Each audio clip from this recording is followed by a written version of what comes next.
I didn't feel like I could be the officer I wanted to be and the mother I wanted to be. It was either one or the other. If I tried to do both, neither was going to be good.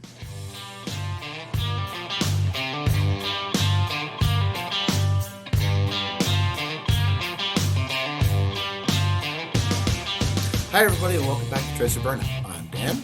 I'm Roger. And today we have a special guest with us, Miss Jenn Bennie, who is not just a Navy veteran, but she is also a podcaster and YouTuber, host of Walk with History, which, as the audience knows, Roger, you and I are gigantic nerds. And it's great to have another history nerd with us today. How are you, Jenn? Good. Thank you for having me. Absolutely. So we're going to get started the same way we always do. Does your family have a history of service? Yes, they do. My mother was actually one of the first female military police officers. And so both my parents met that way. My mom is from Queens, New York. My dad is from Pittsburgh, PA. They met in Aviano, Italy. My mom was the first female cop they had ever had in Aviano. They didn't even have barracks for her. They had to put her in the hotel when she got there. And I think my parents met like a couple months after my dad got there, and he didn't think women should be in the military, and he thought they made everyone weaker, and now he has to look out for her and do his job too. And my mom, Queens, New York, 5'8", taxi cab driver from Queens, was like, I don't know what your problem is, dude, but you make us all weaker. If you have to be looking out for somebody else, maybe you should not be here. And they got married 3 months later. That's how that normally goes, right? But her father was in World War II. His father was in Korea. I had uncles in Vietnam. I had uncles in the Persian Gulf. So I'm represented, although I'm a second generation immigrant. So it doesn't go much further back than the grandfathers because they came over from Poland and Italy. So, but they probably fought in their respective countries, their ancestors. But when it comes to America, we don't go much further back than World War II. Now, this is an interesting link to a previous episode. We spoke to a Korean War veteran who, when he got back from Korea, he was placed on temporary duty as an MP because the MPs were no longer, or were not yet, an actual job field in the military. Mm-hmm. So when was your mother an MP? It's 1974. Yeah. So yeah, 1970. Yeah. My parents were married in 74, so it's probably 73. Yeah, he would have been mid 1950s. Yeah. Awesome. So you obviously had a family history of service. What brought you to want to join? Well, as you can imagine, I was raised that way. My mom has a great story that she was one of the first females who was pregnant in the military, that she even tested the military pregnancy uniforms. They didn't even have them at first. She just wore sweats. And then she tested the uniforms, and she was thinking of getting out because she had my brother and I pretty quickly at Fort Bragg. We're both born at Womack Army Hospital. Old in Womack. Fayetteville. Yeah. And she was thinking of getting out, but being one of the first females, she was kind of on everyone's radar. And a general was coming around and asked her what she thought of the military and how much she liked it. And she really did excel. She was doing well. And she goes, but I'm thinking of getting out. I have 2 young children and I'd like to be home with them. And he goes, what could I do to make you stay in? And my mom goes, if I had orders to Hawaii, I think I'd stay in. So my mom got orders to Hawaii like a month later, but not anywhere in Hawaii, Bellows Air Force Base. So if you know anything about Hawaii, Bellows is a recreation base. That's all it is, MWR base. And my father got orders to Bellows Air Force Base, right? Nice. Because they're dual military. Right. And at the time, this is 80. And guess who's filming Magnum PI on Bellows Air Force Base? Because it's the only place that the civilians can't come. So my mom for 4 years was Tom Selleck's personal bodyguard, off duty. And then my dad was a set bodyguard. So whoever was the guest stars. And I was a little kid. So I would run around the set and I'd call him Magnum and he would carry me around set. And I didn't know his name was Tom. And I have pictures with him and he signed them and stuff. I was going to say, please tell me you have pictures. Okay. Yeah. And my mom and him, like that's her like Facebook picture page and stuff. But so I had just great experiences. And then we got stationed in Cheyenne, Wyoming. And it's the first time I saw the Thunderbirds. And I loved aviation, and I saw those jets, and I said, that's what I want to do. I want to fly jets. I want to be a Thunderbird. And my parents were great. My parents were like, okay, just study hard. You can do it. Like I always tell people, if you have a father who's 6'3", 250 and says you can do it, you can do it. Like I never second guessed myself. My parents believed in me. I didn't care what anyone else had to say, right? When you have a guy that big who believes in you, I never thought, and it's your dad, like I never questioned it. And so I do distinctly remember though, when I tell people this, my parents are both enlisted, right? But we're Air Force. So we hung out with all ranks. It never was a big deal. They hung out with the CO of the base because it's a small base. So the day before I leave for college, they both come in my room and they say, do you want to do this? Do you want to go to college? And I'm like, yes, I want to go. And they're like, well, it doesn't make you a better person. And I said, okay, I'm not a better person. Noted. And they're like, we just want you to know that we're not raising an uppity officer. And I was like, okay, I get it. And the Navy was much more stringent about this rank thing because of fraternization and stuff. And then I remember distinctly my mom, I had got commissioned. I was driving to Pensacola to flight school, and we drove through the front gate, and my mom was there, and the guy saluted me. And I said, thank you, because I wasn't in uniform. I said, thank you. And then my mom screamed at me right there in front of him. Who do you think you are? Someone renders you salute them back. I can't believe this, Jennifer. You just started. You're going to be an officer. And I'm like, Mom, I don't know what it's like in the Air Force, but in the Navy, I'm not allowed to salute when I'm not in uniform. I'm just allowed to say thank you. And the guy was laughing. And I'm like, what am I going to do with? So, yes, I was the first officer of my family. And so, and my take on it always was, it was the job I wanted to do. Right. And because I wanted to be a pilot, I had to be an officer. I didn't know what the difference was. I didn't know. My parents never made it seem like anything different, but it's very ingrained in me early on, that you're not better than anybody. Your parents sound like fantastic people. I would get along with them swimming. They are. Yeah. My dad has passed, but my mom, they married 50 years, like fantastic. I love my parents so much. They're great people. So where did you go to school? For high school or for undergrad? For college. Yeah. Penn State. So I had a Navy scholarship to Penn State. Oh, okay. So you had a Navy scholarship for Penn State. Yeah. I went for the Air Force scholarship, which is not near a body of water, really. Happy Valley is like no, pretty much nowhere near anything. It's not near water, and you can imagine. So I was going to go Air Force. I didn't even know what the Navy was, really, right? But I was going to go Air Force. I went for the Air Force scholarship. They told me everything was great. Your grades are great, but we need math majors. So you're going to major in math. If you take the Air Force scholarship, you have to be a math major. And I'm young. And I was like, oh, I don't know if I want to major in math. One floor up was the Navy at the recruiting place, right? So I walked one floor up and I said, so I want to be a pilot. Do I have to major in math? And they're like, oh, no, we need pilots. You major whatever you want. So I went Navy. And I ended up majoring in accounting. So it really wasn't that much different. Which is math. Which is math. Joke's on you. I know. It's funny. So many of our guests, most of whom are enlisted, will say, I wanted to join X service, but I went with Y service because the recruiter wasn't there. They were on a long lunch break. And so instead of going Marines, I went Army or whatever. But see, Dan, it happens on the officer side too. Yeah. And honestly, I tell people to go Air Force when they ask me. It's a country club, Like, go Air Force. And like, to your point, Dan, so in the Navy, to become an officer, you need to be like seaman, third class qualified, something like that. And at Penn State, they take you on a lake and they make you put together this little sailboat and you have to capsize it and then, put it back up. And there was no wind that day. And you supposed to do a figure eight around some buoys. So I basically like paddled with the rudder, and got the sailboat going and then I was like, really, this is ridiculous. But you have to have this sailor qual to be commissioned. And so we do it in a lake, Penn State. So what did you have to do to maintain your scholarship for the Navy? So you had to take calculus. I remember taking physics-based calculus every semester. So you had to, even no matter what your major was, even though I was an accounting major, I had to take calculus every semester. I had to take a ROTC class every semester, and it was like leadership, navigation. I think I learned like nuke stuff.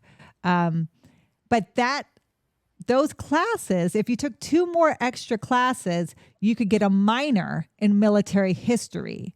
So that's what I did, because I was like, well, I'm already getting the accounting degree. I'm taking all these calculus classes. I have a BS in accounting, which is kind of rare. Most people get BAs in accounting, but because I had so much engineering-based classes, I have a BS in accounting, which most people from the academy get that because they take all of those classes too. You have to at the Naval Academy, which I didn't even know what that was either until I was in college. And there are people like, Naval Academy. I'm like, what the heck is that? Here I am. I'm the perfect person going into the Navy.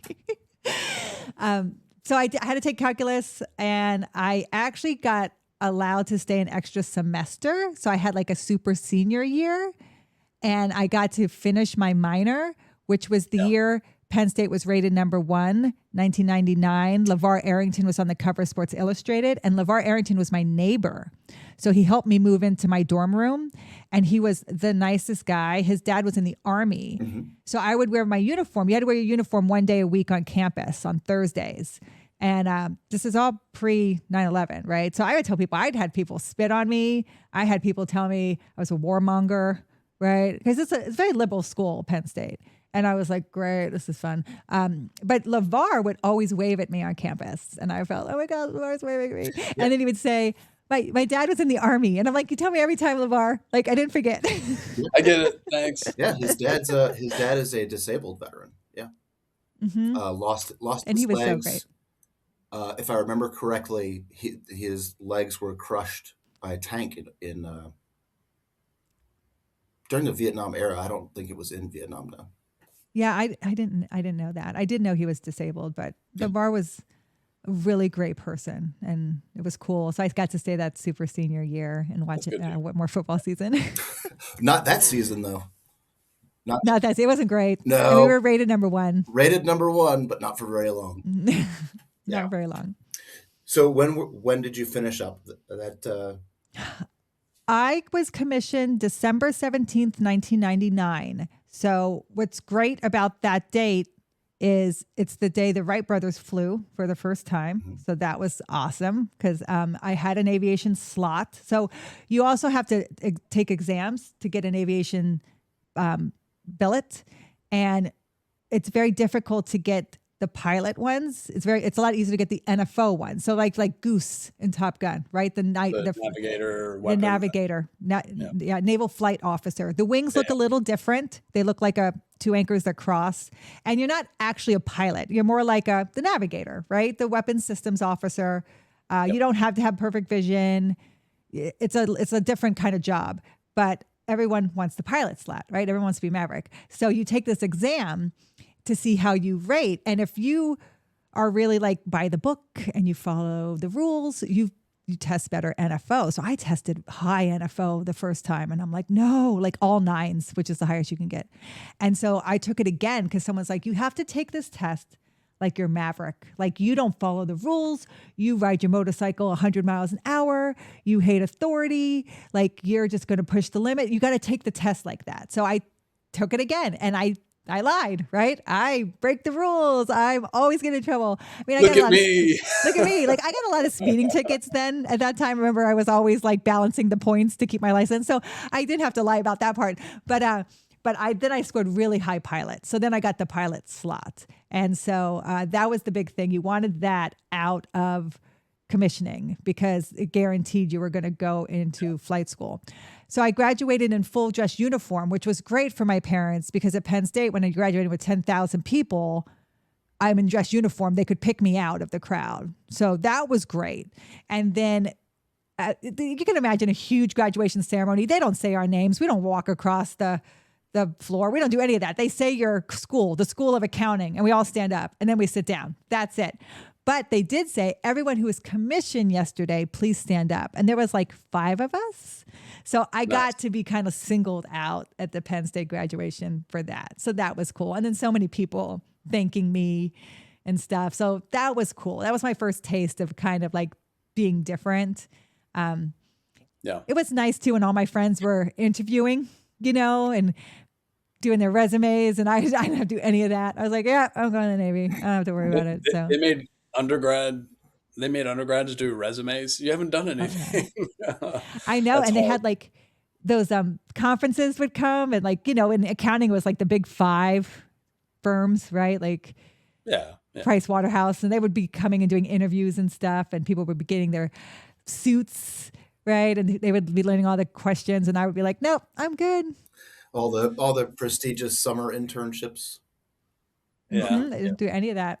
I mean, I was an ROTC grad too, and I remember I was a political science guy, which is a nothing degree, but all my peers, non-ROTC peers, very similar. We're all having to go interview to go do local politics or go to law school or go to whatever they're doing next. And I was like, I'm going to Afghanistan. Y'all have fun. But that's Scott. Scott was political science. He always says, I have a BS in political science. Because he went to the academy, which is another, we'll tell that story, another joke. I married an academy guy. I know, which is funny how he even got in. I'll tell you that story. It's funny. But like you said, Roger, between your junior and senior year of college, you're a midshipman, and they send you on a midshipman cruise, right? Yeah. And this is when I really wanted to fly jets, right? I got all the qualifications. I did the ejection seat quals. I did the parachute quals. They drag you with the parachute, and you have to flip out of it in case you parachute over water and it gets stuck in the water. You have to learn how to get out of it before it pulls you underwater. So I did all of these qualifications to fly in a jet. I get sent to the Eisenhower out in the Med. So this is 1998. First time I've ever flown to Europe. My parents come to the airport with me, right? I'm flying to France. I fly into Nice. I meet the ship in Cannes. I meet people there from Yale, from Harvard, from Duke. And they're all like, you go to Penn State? You go to a state school? And I never even thought about that. I was like, really? It's a state school? Like, it's Penn State. Like, I don't know. I thought it was awesome. I still think it's awesome. I was like, okay. And and there's people there from the academy. We're all mids, right? And you get kind of like put in different squadrons. And there was only a couple of us pilots, and there was an F-14 squadron on the ship, and they took no midshipmen. And I was attached to the helicopter squadron. It was an S-3 squadron, and I think I'm trying to think of the other planes that were on there, but the F-14 guys would take no mids. And I got attached to the Helo squadron because it had a female pilot, and they wanted me to interact with the female pilot. And I was like, I didn't even know the Navy had helicopters. I thought that was Army. I was like, helicopters? What do you do on a carrier? And they're like, oh, it's boring. It's called starboard D, right? You take off first, you fly on the starboard side of a ship in a circle that looks like the big letter D, and you fly the entire time while flight ops are going on. So you're the first one launched, and then when the last plane launches, you're the last to land. In case somebody crashes, you're ready to go. And I'm like, oh my God, what a boring job. Who would want to do that? I want to fly in an F-14. And the F-14, this is 98, right? So you can imagine, I don't think they even had a female pilot in that squadron. There was the Jolly Rogers, the Skull and Crossbones. And I walk right into that squadron, and I sit down right in the front seat of the ready room. And if you know anything about a ready room, the front seats are the CO's chair, the XO's chair, the OPSO's chair. And I sit right down as the CO's talking, and you can imagine what he said to me. It was not pretty. He told me to leave, but not nice. And I said, no, sir, this is my dream and I want to fly. He also told me he didn't care about my dreams, and that I don't know who I thought I was, and that he's being nice right now and I need to get up and get out. And I said, no, sir. And he goes, what school do you go to? And I said, sir, I go to Penn State. And he goes, Big Ten, you're flying. Because he went to Indiana in the Big Ten. National champions. I know. I was so lucky because the minute he did that, all the guys were so cool with me. I became like attached to their squadron. I have the Jolly Roger patch. They would invite me in all the time. I would hang out with them. And so I got to fly in an F-14 off a carrier, right? We got the catch shot We flew for 2 hours. We did the Cobra, right? We broke the sound barrier. You don't know you're doing it. He just said, hey, we just broke the sound barrier. He could tell by the speed. I was like, this is so cool. I love it. I wore the G suit. We were pulling G's, right? I didn't black out or anything. It was amazing. The CO flew in his jet and he played the Indiana fight song and it was great. I was like, this is great. I'm gonna fly jets. I'm going to be the first female Blue Angel. I'm a feminazi. I'm going to change the world and all the women, go women, right? And so we land, we catch the 3-wire in, we land, and I got to go back to the helicopter squadron. I'm like, oh, helicopters. But I'm attached to their squadron, so I could fly anytime I wanted, right? I would walk in and go, I'll fly on that flight. And since it's just starboard D, you just get in the helicopter and you just sit in the rotation and you just kind of hang out in the back with the rescue swimmers, just goofing around, which is what I did 3 days later. And I'm sitting back there with the rescue swimmers and we're just laughing. And they're young guys, right? And they're in good shape and they're talking all this fun. So like we're talking videos, right? MTV and concerts. And all of a sudden we hear aircraft in the water and 2 F-14s had hit each other. Wow. They had clipped wings. They were dogfighting, which we don't do anymore. We didn't do it in 98. We don't do it now. And they, had hit each other. And the guy I flew with made it back to the carrier, but the other one went into the Mediterranean and they ejected and we flew right over to them and we rescued the NFO. So he had broken his leg 90 degrees the opposite direction because when you are in ejection seat, you wear these shin straps that pull your legs under the seat because you're basically sitting on a rocket that's just going to rocket you out of the jet.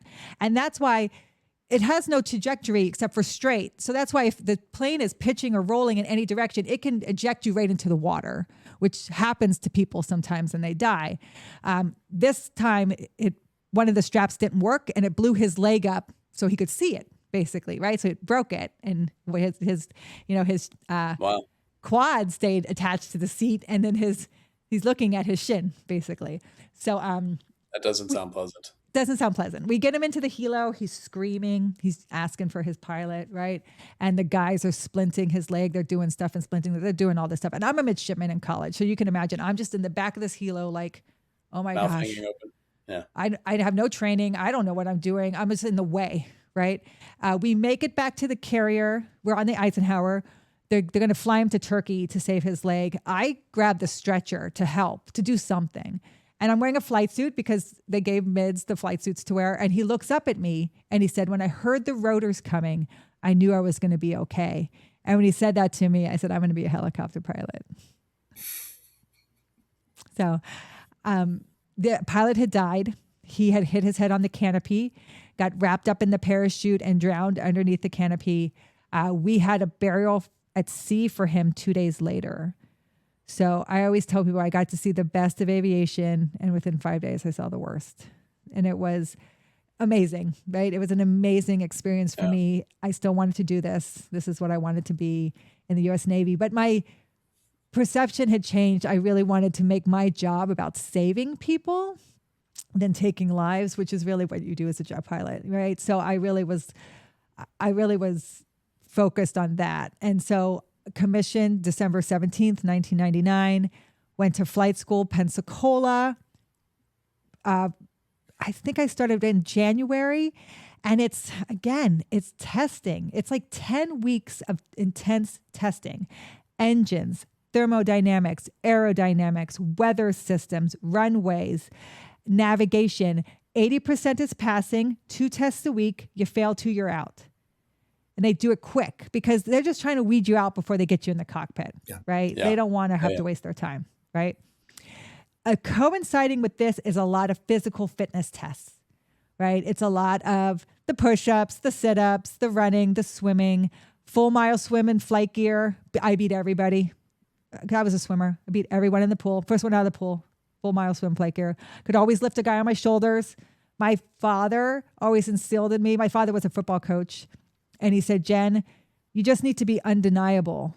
If you're undeniable, no guy's ever going to say anything to you. And he goes, the way to be undeniable is to just let them see you can do it. And he goes, and my advice is always lift a guy on your shoulders. He goes, if you expect them to carry you, you better be able to carry them. And I was like, okay. So I always would firemen carry a guy. I'd be like, here, let me just see if I can do it. Right. And I would just pick him up. I'm like, yep, I can do it. Walk around a little bit and put him down. And I know people pretend like they're not watching, but I knew everybody saw it. Right. Mm-hmm. And so that's how I felt. You're going to save my life. I'm going to save yours. Right. I'm going to get you out of that cockpit. You're going to get me out if we need to. Like, I know this is life and death. I know what this is about. Right. And so all those physical tests though. So it's a lot of like shoulder to hips, hips to knees, knees to feet. You have to meet all these measurements because cockpits are built for men. So they don't care if you're a small woman, you're not going to fly because they're not built for you. So you have to meet all those requirements. You can't be colorblind.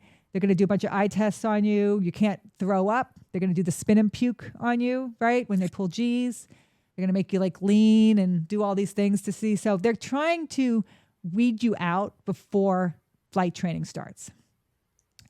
And then flight training starts. And that doesn't happen in Pensacola. It happens at Whiting Field, which is about 30 minutes outside of Pensacola, more in a field area, right? Because all these training planes flying and stuff, they don't want it over a lot of populated people. So you're kind of out in the middle of nowhere, Florida. And I was attached to VT6. So there's like training squadrons, right? And we fly the T-34 Mentor, which is like a little prop plane. Can go about 400 miles an hour. So it has some power. It's legit. Yeah, it's legit. And it's painted orange, saying stay away, right? These are students. The orange plane is basically the student driver bumper sticker. Exactly. And it's fast, right? So ground school is fast. It's engine system, hydraulic system, fuel system. You have to talk through all of it. You brief for an hour before you fly. You brief all these systems. If you can't, I think it's like if you can't answer 2 questions, you've downed your brief, which means you won't fly. And you can't down more than 2 flights before you're solo, right? And the first day they kind of show you everything. The second day you take off by yourself. The third day you land by yourself. You can't do it, you're out, right? They want to make this hard, and they want to see how you handle the fire hose effect.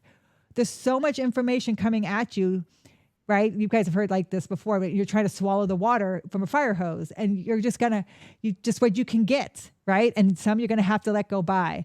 And they want to see how much you can remember, how much you can regurgitate, what you can do. They do emergencies with you in the cockpit, and they scream at you, and they want to get you frazzled and stuff. And so it was a lot because I had never flown before. A lot of people go and they get like private pilot's licenses. I didn't. My parents could afford that, right? So my first time in the cockpit was my first time in the cockpit. Yeah, there you go. But I think the best pilots are the pilots who are the best of both worlds, right? That you're street smart and you're book smart. You're a little bit of both, right? You have to be able to fly the plane and know how the plane works. You can't be all book smart and not be able to fly. You can't be all fly and not know the books. So you got to kind of be the best of both. And I remember going through those first flights until you're solo. It's 13 flights. And my very first solo, so you pass all these flights, you do your check ride, and then they get out of the cockpit. And so we land, and he just gets out. And he goes, have fun. And that's how I knew I passed my solo, because you just go on your solo when you're done with that flight. If you didn't pass, you would shut down the plane, you'd both get out. Yeah. And so he's like, have fun. And I'm like, oh my gosh, I passed. And so you have to go to another airfield and do 5 touch and goes, which are so fun, very easy. And then you have like an hour to yourself, and you can come back early. But I flew up to the clouds, and I could see my silhouette against the clouds, and I could see nobody in the back. It's just me in this plane. And I did it myself. And I put my hand on the windscreen, and I had never felt so much accomplishment in my life. That's awesome. I did it. I brought myself from this goal, from this dream, from seeing this light at the end of the tunnel, whatever it took to get there, to get in this plane and to fly it by myself. I feel like I never felt as close to God. I never felt like, and I just felt like I can, whatever it takes from here on out, I can do it. I made it. I did it to this far. Whatever it takes, I believe in myself from here on out. And even to this day, it's the biggest sense of accomplishment I ever felt. with all the information that, like you said, it was drinking from a fire hose, right? Mm-hmm. Mm-hmm. What was the attrition rate like? Because I mean, from the 10 weeks of intensive, study, physical test, and then the flight school standards of 80%, 2 tests a week, fail 2 and you're done. What was the attrition rate like? I think I remember it being like 70%, like, right. And I mean, they give you that talk the very first day. Look to the right of you, look to the left of you. 2 of you aren't going to be here at the end, right? And not only the danger of it, we had 2 sets of pilots who died while I was in flight school who they got into a spin, couldn't get out and crashed the plane and died. But it's also people who just can't cut it, right? And like you guys know, can't cut it in any phase, right? Can't cut it through the physical phase, can't cut it through the academic phase. They just don't meet the requirements. Their hearing is off, right? Some people get so mad because it could be one simple little thing, right? Their cholesterol was too high, right? To be a pilot, everything's got to be, I tell people, you can't take any medication as a pilot. Nothing. Everything's got to be perfect because you can't have anything in your system, right? You got to even ask permission to take an aspirin if you need it. You can't take NyQuil. You're not allowed to take that stuff. You can't take anything as a pilot. And so they're very stringent about all these medical things, watching all these things. And so any of those things can kind of get you kicked out and people would get upset. And then, as you guys know, some people would try to fight back and get waivers, and that can take a while, or they would just get resent to someplace else. There are people who join the aviation community because if I remember correctly, in ROTC, I think it's different at the Academy. You can only choose 4 communities coming out of ROTC, right? It's surface warfare, it's aviation, it's submarines, and special operations. You can't choose any crypto, intel, JAG. You can't do any of that unless you fail out of one of those 4 things. So there's people who go to flight school just to fail, right? And they were failing in the academic phases. They would just fail 2 tests and be like, I want to go crypto. Fail 2 tests, I want to go intel. That's what they wanted to do. But you can't get that slot until you have failed in one of these unrestricted line. It seems like an inefficient system. I know. It was so dumb. And then another thing in Pensacola that I didn't know was Officer Candidate School was in Pensacola. Right? So I went to Pensacola. I remember walking and some guy was like, good morning, ma'am. I flew against the wall. I was like, what the heck are you screaming at me? I didn't know they were officer candidates there, I was like, oh, okay. Again, I'm very much an idiot in the Navy half the time. I'm like, oh, okay, good to know that that's happening here too. So I think if you go to OCS, I think at the Academy, you can choose those other jobs, but at ROTC, at the time, you only could choose those 4, and then you had to fail out, and then you could pick them. Do Naval OCS candidates have to wear the shiny helmets? That's an Army thing, I know. Yeah, I remember the SEALs do it, Okay. but I don't think the officer candidates do now. So when did you graduate flight school? Oh gosh, guys, this is a good one. So I graduated flight school September 14th, 2001. Right? So so the way flight school works is you do fixed wing first, primary, right? You learn all fixed wing flying. Then you do instrument training. So instrument training is you fly with a hood, which means the guy in back, your instructor flies open cockpit and you put a hood over and you fly completely on your instruments. You learn everything about instrument flying where you don't get to see and you trust everything your instruments show you. And you fly everywhere just looking at your instruments. And you're allowed to unhood when you hit 100 feet before you hit the runway. So you get out all the way in, you're 100 feet, you unhood, and then you land. Because anytime you're landing a real plane, you have to have at least 100 feet of visibility to land. So you get your instrument rating, and then you get your aerobatic rating, which means I learned how to do flips and aileron rolls and idlemans, I think they're called. And I got to spin. I love to spin and then complete and fix the spin and pull the nose back up. And you do 2 solos. You do 2 aerobatic solos. So you go out on your own and do your own loops and figure eights. And it's so much fun. And then like I said, the T-34 is amazing. And then you do a form. You learn how to form fly, which I love, which is tucking up underneath another plane. And you learn how to switch and go back and forth. And you're like within, 3 feet of the other plane. And you learn to never take your eyes off the other plane, no matter what. You're never going to look at your own instruments. You're always watching that other plane, not even for a moment. You're just completely watching that plane, and you're making little inputs the entire time to hold that sight picture so it looks perfect. And the only person who's navigating is the lead plane. They're the only person looking out of the cockpit. You flying form are only looking at that other plane, because you in a moment you could get too close and hit them. So you just never take your eyes off of them. And so the lead plane is responsible for everyone's navigation, which is how if a lead crashes, they all crash together, because you're not looking at your own instruments when you fly. But you can do that would be a problem.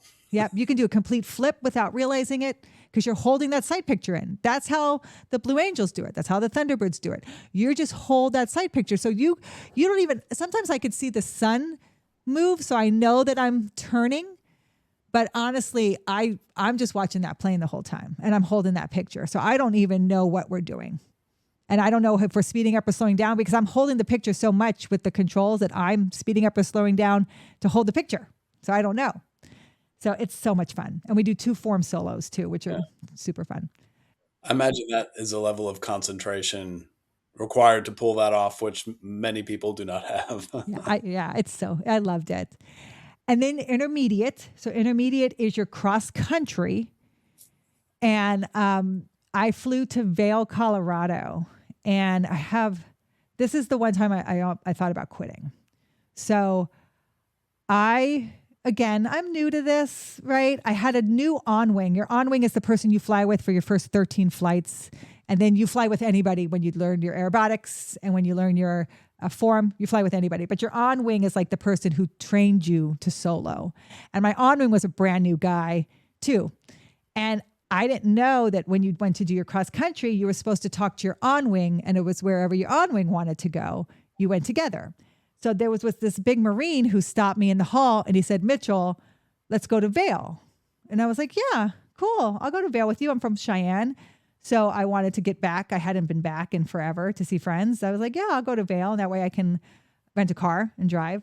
And I never thought to me, why isn't this Marine going with his on-wing, right? Like, why is he telling me in the hallway? And I didn't know who this guy was. I never really flew with him, but I'd seen him around. So we flew together, and he was very hard on me, screamed at me a lot. And this is intermediate, where it wasn't like that part should have really been done, but he was still doing it. And we were flying in new airfields. So I was trying to make sure I had, new frequencies and where I was going. And right. So I was trying to get ahead of the aircraft, and he would be screaming and yelling, and we would get into an airfield. I would do touch and goes, and then we would be done. It would be exhausting. I would get, I was flying with another, student and his on-wing who were really cool. I knew both of them, and he would be like, "Oh, I heard him on the radio with you. You doing okay?" And I'm like, "Yeah, I'm okay." Right. I go back to the hotel, shower, just to get up the next morning at 7 a.m. and fly again, because we're making it all the way to Vail. Right. We get to Vail, and we're in holding. They hold us before we land. Vail's like in the middle of this kind of mountain, because you're going to go like a straight in approach. Yeah, it's on a mountain. Yeah. And I'm in holding. So if you know anything about holding, is you're just, again, it's like starboard D. And I learned, I had never been in holding before. I had learned about holding.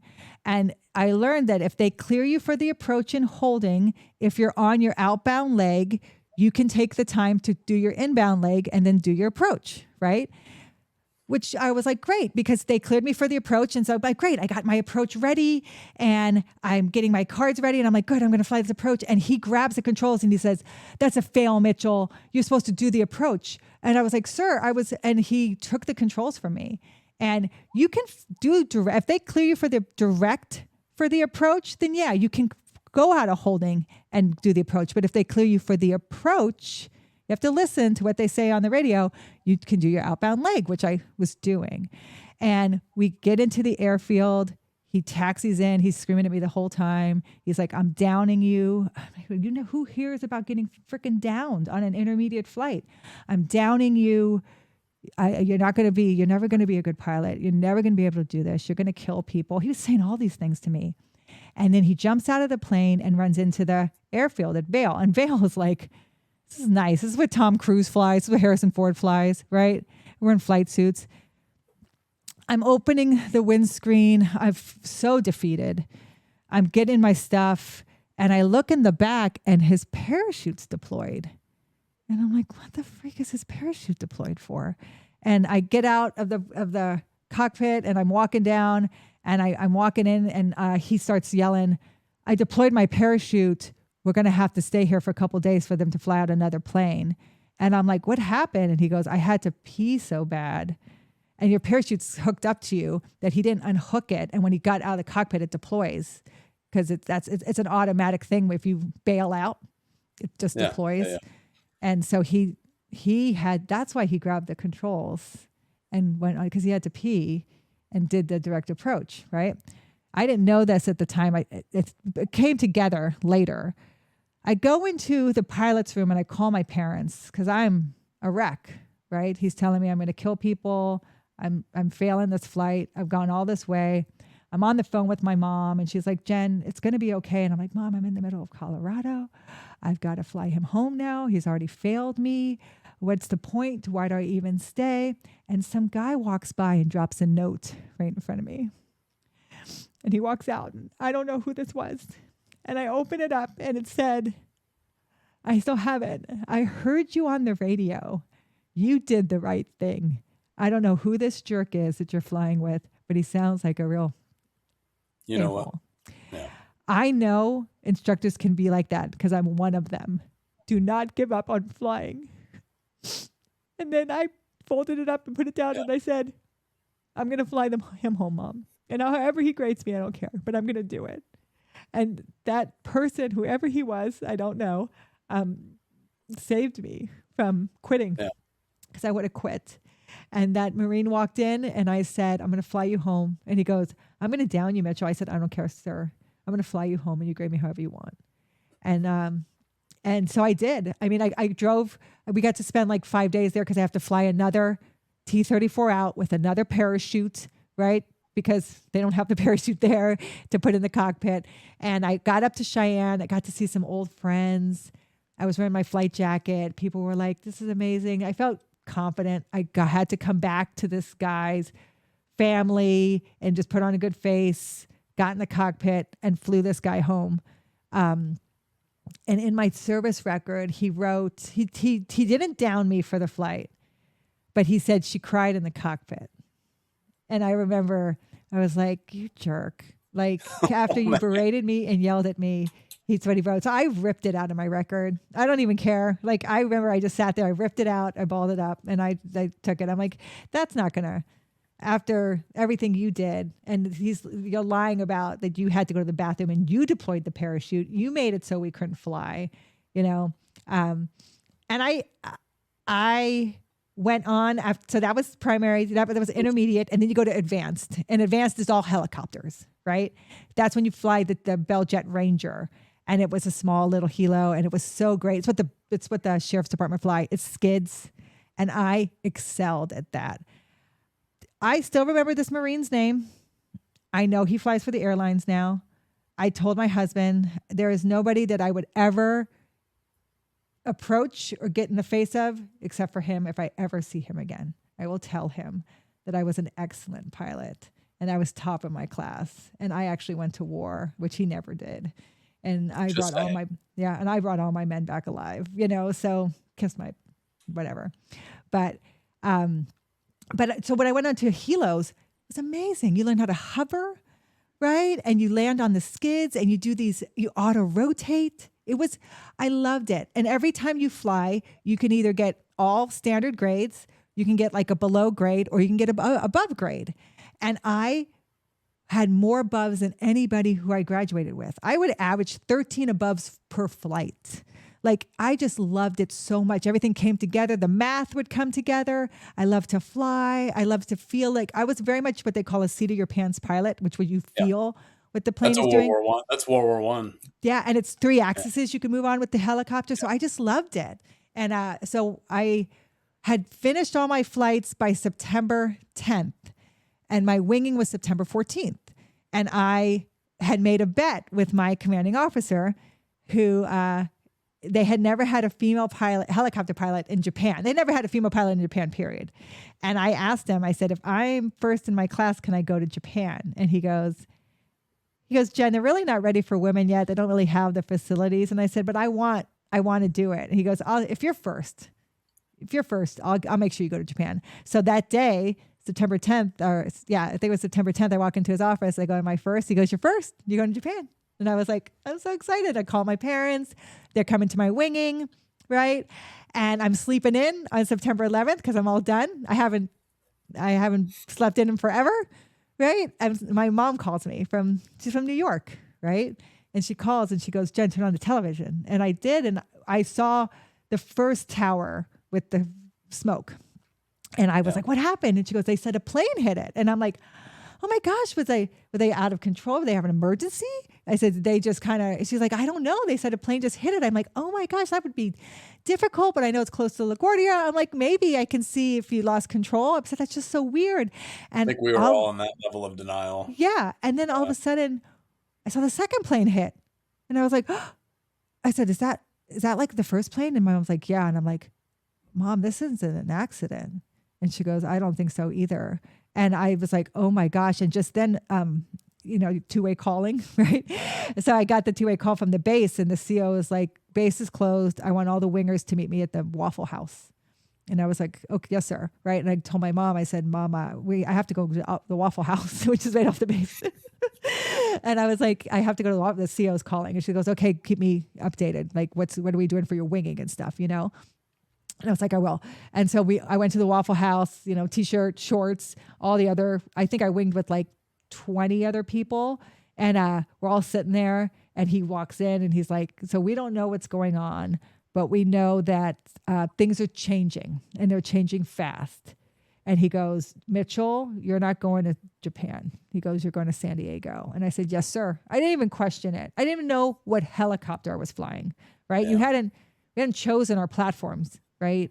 But I just said, yes, sir. And that's how everybody was. He was telling people, you're not going here now, you're going here. And we all were it was just a moment where I tell people, I went into the Navy to see the world and have fun. It never really was an option that things were going to really heat up. We learned war, we learned tactics, but I was like, it's like when I learned about my C-section before having the baby. That'll never happen to me. And that full on happened to me. Right? I don't have to learn this stuff because I'm going to be fine. I'm going to push this baby out naturally. I'm going to be a hero. No, right? You better listen because you never know what's going to happen. And so I was winged 3 days after 9/11. My parents had to get on a list. Their car was searched by the dog, and everyone had to be in one car. It was crazy. And then I was supposed to check into SEER school October 1st. So I had 2 weeks, and I went up to Ground Zero, right? My mom's from Queens. So I have a ton of family. Her sister, uncles, cousins all live in New York. I went up to see them. We made it to Ground Zero about midnight, I would say September 24th. And that's when they still had all the missing posters and stuff everywhere. And we got up there where all the lights and the people were still searching. And there was a cop there. And I asked him, where can I get a New York PD patch? And he said, all the stores are closed right now. And I said, I realize that, but I'm a Navy pilot and I'm about to ship out to San Diego. I would like to fly with a New York PD patch. And he goes, you're a pilot? And I said, yes. And he ripped it off his coat. He ripped his off. He handed it to me. And I still have it. That's what I flew with every day. That's awesome. I feel like a lot of people felt now a sense of purpose, right? Like I knew what I was here to do. So I flew the 60 Bravo, which is the Navy's version of the Black Hawk. We painted silver. Bravo means small ship. So I'm on the frigates, cruisers, destroyers, the little ships of the Navy, which is a really great gig to have because you're the only air asset they have. So you do everything, right? Whatever is needed, you do. But your job changes. Your job can change midair. And so it's one of those things you just have to be ready for everything. You have to really stay well-versed in studying all the time. Like I always see people who post online while they're in the military, and I'm like, how do they have the time? I was studying my butt off, even operational. I was studying my butt off, right? Like, it's not like you know how to do search and rescue. You know, you always have to be like, where did they fall off the ship? What's the current? What's the time? What's this? What's this? And you have to start doing math equations, and that's how you build your square. And that's how you, like, you have to stay up to date with all of this stuff, right? And then flying into all these different areas and knowing the rules. And like we were off of Iran. Like, it's all these things. Like, I just, like, how do people have time to post on social media? To be influencers? Yeah, I don't know how, I don't know. When you were in flight school, or even further back than that, when you were a kid there in Cheyenne, you knew that you wanted to fly and you wanted to fly jets. And then when you were in college, you went off on your midshipman tour and you wanted to fly jets until one fateful flight where you said, I want to fly helicopters. During flight school, did that ever waver? Did you ever think, you know what, maybe I do want to fly jets because some of this stuff is so amazing? No, I mean, it didn't. And it's so funny because I would still party with all the jet guys because I went to primary with them all, right? And they went to Meridian, Mississippi, and I would be in Whiting Field, and we would drive to party with them, and they would drive to party with us because we were, you know, you're in flight school and we're all young and we have all this money. What are we going to do but party and have a good time? And they would be talking jet stuff and doing this, right? And I would be there with other helo guys, and they would be like, there I was in a hover. And they said I was off glide path, and I got back on it. I hovered back up, and then I was on it. And I was like, I'd laugh because it's true. Because we could just, you know, like when you're flying a plane, you're coming in on glide path, and if the person's talking to you on the radio, on glide path. So, you know, like you're making sure that you stay above and beyond it. And if you're below glide path, you correct, or above, you correct. But as a helo, they tell you you're off glide path. You're like, oh, I am? Okay. Like, you can just hover back and get back on it. So it's just, we just laughed about it. I mean, and I loved it. It was so much a movie. The jet guys were like all the Iceman and Maverick guys. And I tell people, as much as, you know, they have the ego, and I just love how funny they are. It's like being around a bunch of SEALs, right? Like you do have, and I'm so used to my dad, football coach, right? And I have a brother. I'm used to being around a lot of that testosterone and male ego. But when they're funny, they're so funny. And I can't help, like when their jokes are really good and it's bad or as crass or un-PC they might be, they're so funny. Like, it's true. It's so, and I'll never laugh so hard. And even if they're making fun of me, right? So I missed that. That was so fun. And the jet guys were like that. But I never felt like I missed it. Those guys were, what they were practicing were bombing runs. Bombing run, bombing run, bombing run. Who was the better at the bombing run, right? And I knew that was their bread and butter. That was what they were going to do. And then I would be like, I'm doing search and rescue. I'm doing medevac. I'm doing spec ops. I'm doing vert wrap. I'm doing surveillance. I'm doing air cover. Like my job changed so much, and I loved that.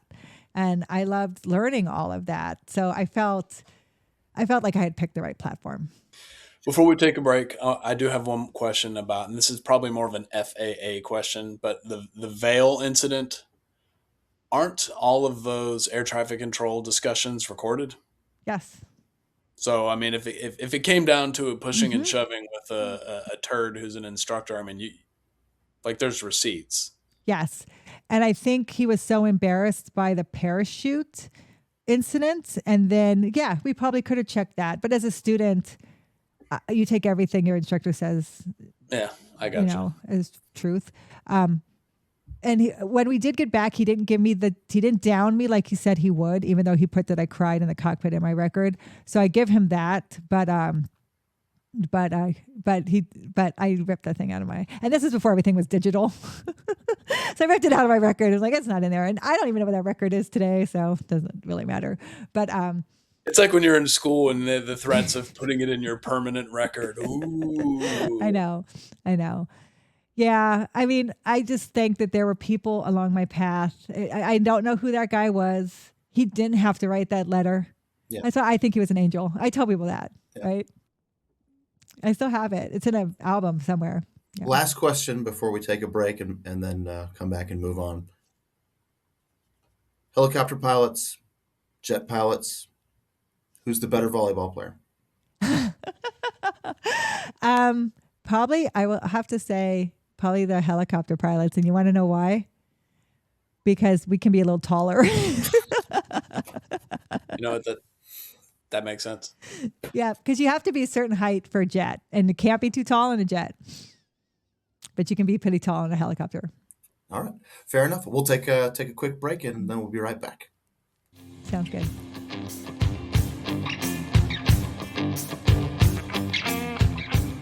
All right, so you got winged a few days after 9/11, and then you took a trip up to New York, got your New York patch, and then you headed out to California. Yes. What then? For SEER school. So SEER school, again, another thing I wasn't like, what's this? Again, I'd heard of it. People had talked about it, but the whole premise of SEER school is to not talk about it, right? To not kind of let people know what's going to happen. So I didn't really know what was going to happen. It's better to be surprised. Mm-hmm. Considering you're a child of two veterans, you really had no idea about anything. But they didn't go through SEER school. They didn't do any of that stuff, so they had no idea. And my parents, the military for them was like a party, right? They were cops on bellows. They had a good time. They tell jokes about tricking each other, right? Like they would cover each other up in the sand and cut bottoms out of coolers and put people's heads in them. So when someone went to clean it up, they would scream at them and one of their friends ran straight into the ocean, right? All they wanted to do was play jokes on each other. That's all I heard all the time, right? Was the jokes they did to each other. So yeah, I went to SEER, and one of the only, I think it was 3 women going through SEER. And I'm lucky there was 2 other women there, because if you know anything about SEER school, it's very NPC. They don't care, right? No, they want to get under your skin. Yes. And they teach you, I appreciated the education of it. I learned about the Geneva Convention and what your rights are as a prisoner of war, things I didn't know. Code of conduct. I learned the things you're allowed to say, the things you're allowed to give. The biggest reason why SEER school came about is because of Vietnam, the guys who were captured during Vietnam, and they gave a lot away, but they felt so guilty about it, they didn't want to come home. And so when they were released, they just felt so guilty that they had given so much under duress, under torture, that they didn't want to come home. And so SEER school was adapted to have people come home with valor, come home with they would teach you how to deal with the torture. And we learned that torture is the least effective way to get information, because people will say whatever, right, to stop being tortured. So we learn all of these things. You learn tactics. You learn how to... Psychological school. Yeah. And you learn about the kind of information you have. You have critical information, your mission, what were you doing, 24-hour. And then you have long-term information. What's your job? What do you know, right? So they teach you how to play with both of those, because they teach you, you don't want to get captured and then give everything away, because then they're just going to kill you. They're like, okay, well, we got everything out of this person. They're no longer useful. And you don't want to get captured and be like, I don't know anything, because then they're just going to kill you, because what's the point of keeping you? So you want to seem like you have a ton of information. You just can't get to it because you're so traumatized, right? The trauma of being captured and the pain and all the things is I can't. You kind of can get to it, but then you're so out of it, right? So you want to make it seem like you're a valuable asset to keep alive, and that's kind of what they teach you how to do. And I appreciated that, because I didn't know how to do any of that. No. And so I always say it was the best and worst training I got in the military, because I learned a lot about my rights. And then I got my ass kicked. That's funny. So that's always what I tell people too. Is here's the best training I never want to go back to ever again. Yeah. Oh yeah. They take you out. So you do a week of school training, and then they take you out onto the field, and they kind of show you how to evade, right? Because I think what it stands for: search, evasion, rescue, and escape. Resistance, evasion. Yeah. And so they teach you how to evade, right? And so what would you have gone down with? Basically like a flight suit and your whoopee, right? And like a parachute. So what can you dig a hole in the ground and live in that? I remember digging a hole in the ground with my hands because you don't have a tool. So I'm digging with my hands and a big old spider comes out and I start crying. I'm like, oh, I can't believe I'm doing this. That went on our eval there too. Yeah. I know, I'm like, this is great. And you have to learn, you have certain wickets you have to learn. Like you have to identify the senior ranking person. The senior ranking person takes charge of everybody. I was an ensign, so thank God I was nowhere near that, right? And they kind of call all the shots, especially when an escape happens, because they're the only person who should know everything. That way, if you're captured, you can't give away everything. They make sure only certain people know something. So it's very interesting. Plus, they take like the responsibility of asking for things from the head of the camp. Like they're the representative for everybody. Right. So they kind of learn these kind of rules and stuff. And I remember I got captured and they teach you, you're captured when they take your whistle, right? Like they'll grab you and throw you down and then they'll like walk away. And if they haven't taken your whistle, you're supposed to escape, like run away again, right? But when they take your whistle, which your whistle would be like, say you fell and you broke your ankle, you could whistle to somebody that I'm actually hurt. When they take your whistle, you're actually captured. So you have to kind of play the game too. They teach you the game and you kind of have to play the game. One night you do get authenticated. So if you're ever rescued by the Spec Ops or the SEALs, they're going to authenticate you to make sure you are who you are, because you're going to look like crap. You're not going to look like any pictures they have of you, right? If you've been evading for how long and who knows what you're caked with. I had so much cami paint in my face, in my teeth, in my ears, because I'm blonde, in my hair. I look like crap, right? And so the SEALs like throw you down, right? They hold your neck. They ask for your authentication, and you have to come up with like this code. And you got to remember it. You're isolated personnel. Yeah, you have to remember it in that moment. And I'm like, oh my gosh. And I always like to play stupid jokes and do like 6969, right? And so again, I'm a mature pilot, right? So mature. So you have to remember those things and to say them. So we had to do that. We spent one night in a makeshift parachute tent, and it was cold. It was October.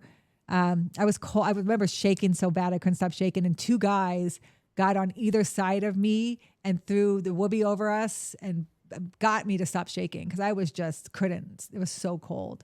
And I camped. Like I grew up in Wyoming, but it was cold. And it was California, but the desert. And then you're captured.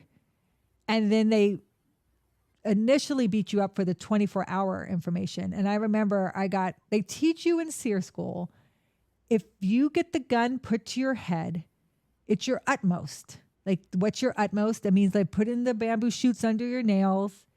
You're about to die. You can't take it anymore. You give them a piece of information. You give them something to save your life. That's your utmost. That's one of the things we learned from Vietnam, because guys were being tortured to death over information that wasn't even worth hanging on to anymore. But they followed to the letter of the law until death. And that was one of the things that we learned. Yeah. And so if they pull the trigger, so if you don't give them any information then, and they pull the trigger, click, you're dead, you go to the waterboard. You get waterboarded. And I could hear people being freaking waterboarded behind me. And it sounds horrendous. And so the lady put the 9mm to my head. I had already been beat up a little bit. She put the 9mm to my head.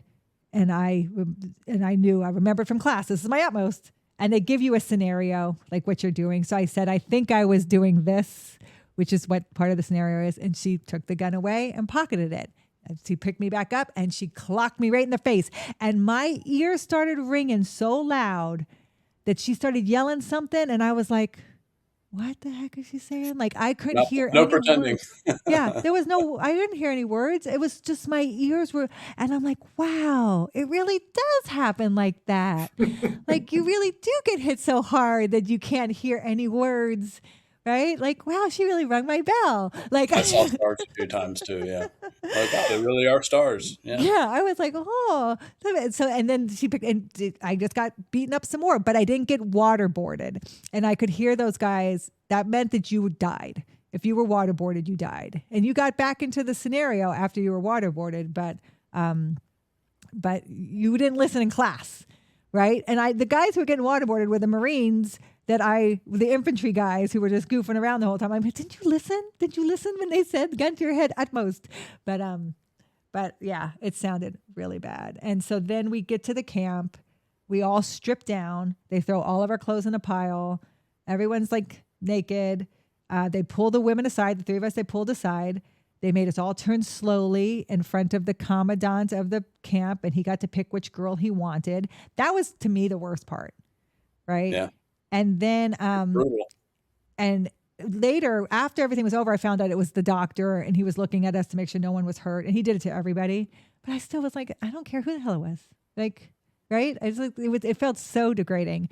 And then we had to grab clothes as quick as we could. So guys who were big might have got small, clothes, and I got someone's huge clothes, and they said everything stunk. Everything was disgusting.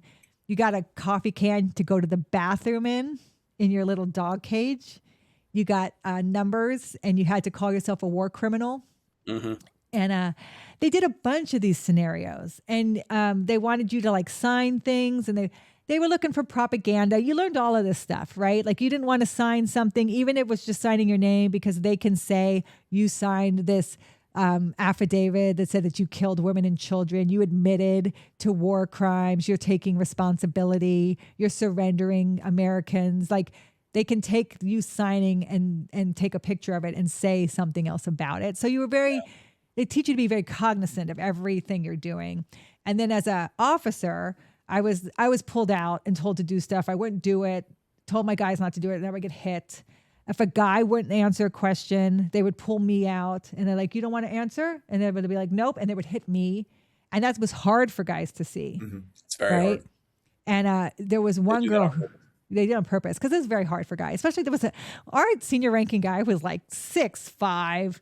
He was like 280. Like they were trying to hit him. They had to like jump to hit him, and he was like, and so the other girls I was with were smaller than me, and one was really small, and she would cry, and so they would pull her out for everything. So I was like, oh, thank God. I felt so bad, but you get hit so much, your face was like numb, right? I was like, oh my God. And you have to sit in there, and they play loud music all night. It's psychological, right? And they bring this big vat of oatmeal you haven't eaten, right? And then they tell all the officers to eat first, and the officers refuse, and they kick over the oatmeal. So you watch all the oatmeal go, and you have like 10 bowls between like 30 of you. So you try to pass them around as much so everyone can eat, drink a little. So it is great training, and you have to do it if you fly over an enemy country. If you don't pass SEER school, you are not deployable, really.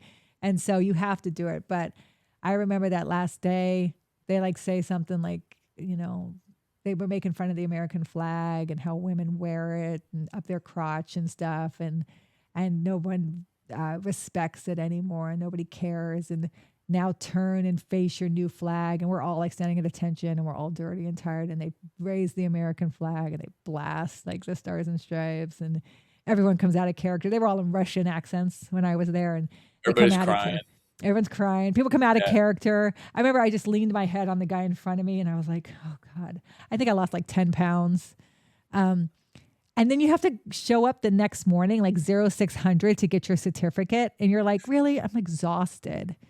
And you're not allowed to retaliate. I remember one guy would beat the crap out of me, and I'm like, if I freaking see you on base, I'm going to kick your butt, but they tell you're not allowed to retaliate. And if you hit back, you're immediately kicked out of SEER. And that you're not allowed to go looking for these people who teach it. You're not allowed to hold a vendetta. The SEALs, I think they do their own version, because the rumor when I went through is they had sent a SEAL team through together before my team, or when I went through, and they had taken over the whole camp. Like they tied everybody up, and they went up and took over the camp themselves. So they didn't let SEALs go through as a team anymore. They only sent one or two through at a time, and still did dumb stuff. Like when you were supposed to strip down, they would wear like G-strings and stuff. Like they would always try to raise That's the morale. most SEAL thing I've heard all day. Right. I don't know. Sounds to me like a fanciful story that SEALs tell so that they can have their own school. I don't think that it is, but I went through SEER. I mean, I went Coronado, right? I'm in North Island. I saw Buds. Buds is 100 times worse than SEER. They're not going to go. SEER would be like a break for them, right? They'd be like, oh, SEER, yay, can I sleep while we listen to the song all night? Like they wouldn't. I feel like they probably have their own training or whatever they do, because SEER would be nothing for them. But I went to SEER school, and then you go to what they call the Fleet Readiness Squadron, which is what you fly. You're flying your aircraft in the military. That's the first time I set foot in a Black Hawk or Seahawk. And I was like, oh my gosh, the power on this thing. Like you can push people down in the rotor arc. Like it is so powerful. I loved it. And then I flew like they have a lot of top secret things that the Bravo can do, especially because they'd hunt submarines, especially during the Cold War. So I had to learn a lot in the SCIV, which, you're allowed to take notes in the SCIV, but then your notebook has to stay in the SCIV. So I'm like, what's the point? Yeah. What's the point of taking notes so I can just read my notes in the SCIV? Like it was just, but I had to learn all of these tactics, and you do a lot of simulator training, hunting submarines and things like that. And it was fun. It was like something cool. I never really thought about before either. A lot of sonar buoys and triangulating and dropping torpedoes. And it was neat, right? So I learned how to do all of that. I never actually had to hunt a sub, but then we had the Hellfire missile. So I had to get trained in firing the Hellfire missile and lasing targets. Yeah. We do all that off of San Clemente, which is where all the SEALs go to. And so one of those islands right off the coast of California. And it was a lot of fun. And I deployed for the first time. Then you get into your real squadron. So I was in HSL 49. They're the Red Scorpions. That's where I got my call sign, Yoko, because I broke up the band. So like Yoko Ono broke up the Beatles, one of the first females, broke up the band.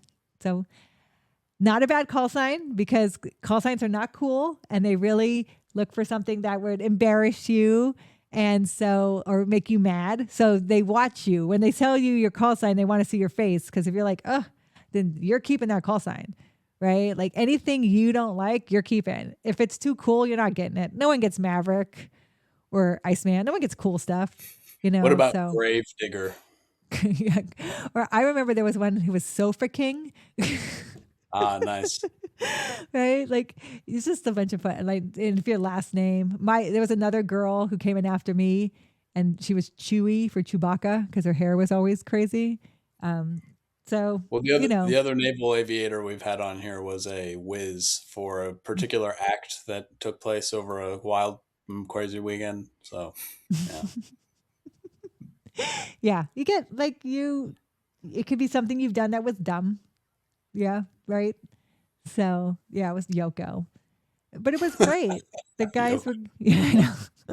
That's too fun. It was great. It was fun. I loved it. It was easy. And again, you use call signs for operational security, right? So you're not saying your names over the radio. And it was, I deployed for the first time September 2003. So right after the initial invasion, I went over right after that. So it was exciting. We flew into Iraq for the first time on Halloween Day, and I'm flying up. There's a river that takes you into Baghdad, and there's a bunch of sunken ships in that river from the Gulf War, the first Gulf War. Basically makes that river unusable because they had sunk ships in there, and when it's low tide, you can see the masts come out of some of them.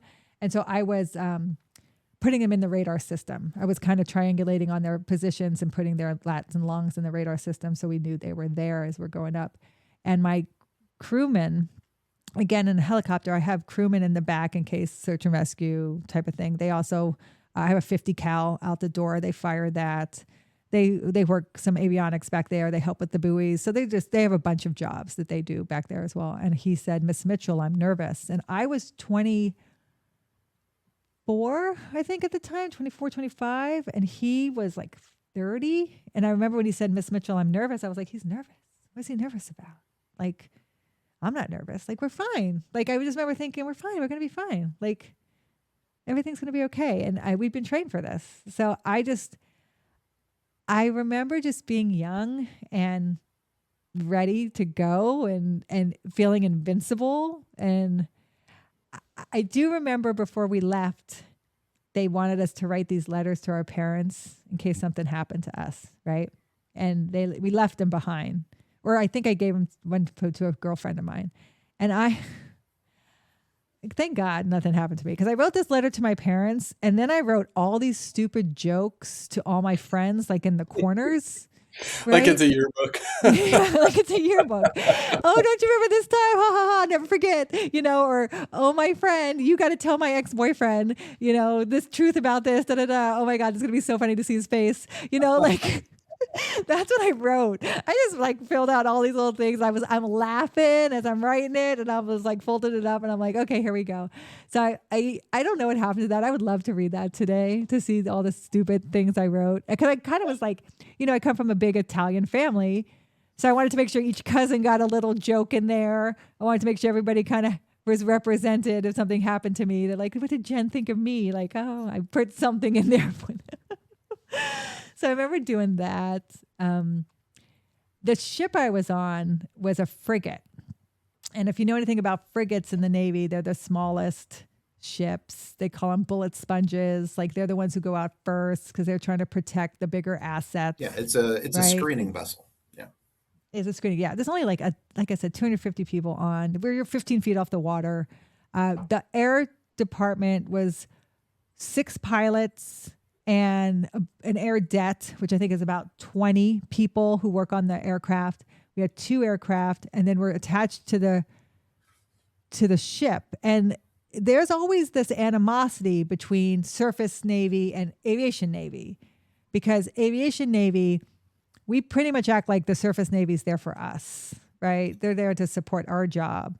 And we don't really see anything about what they do. And we really don't care what they do. And that's kind of true, right? And we also get 8 hours of mandatory crew rest, and they don't, right? And you have to turn the ship into the wind envelope for it to land. It doesn't matter what the ship is doing.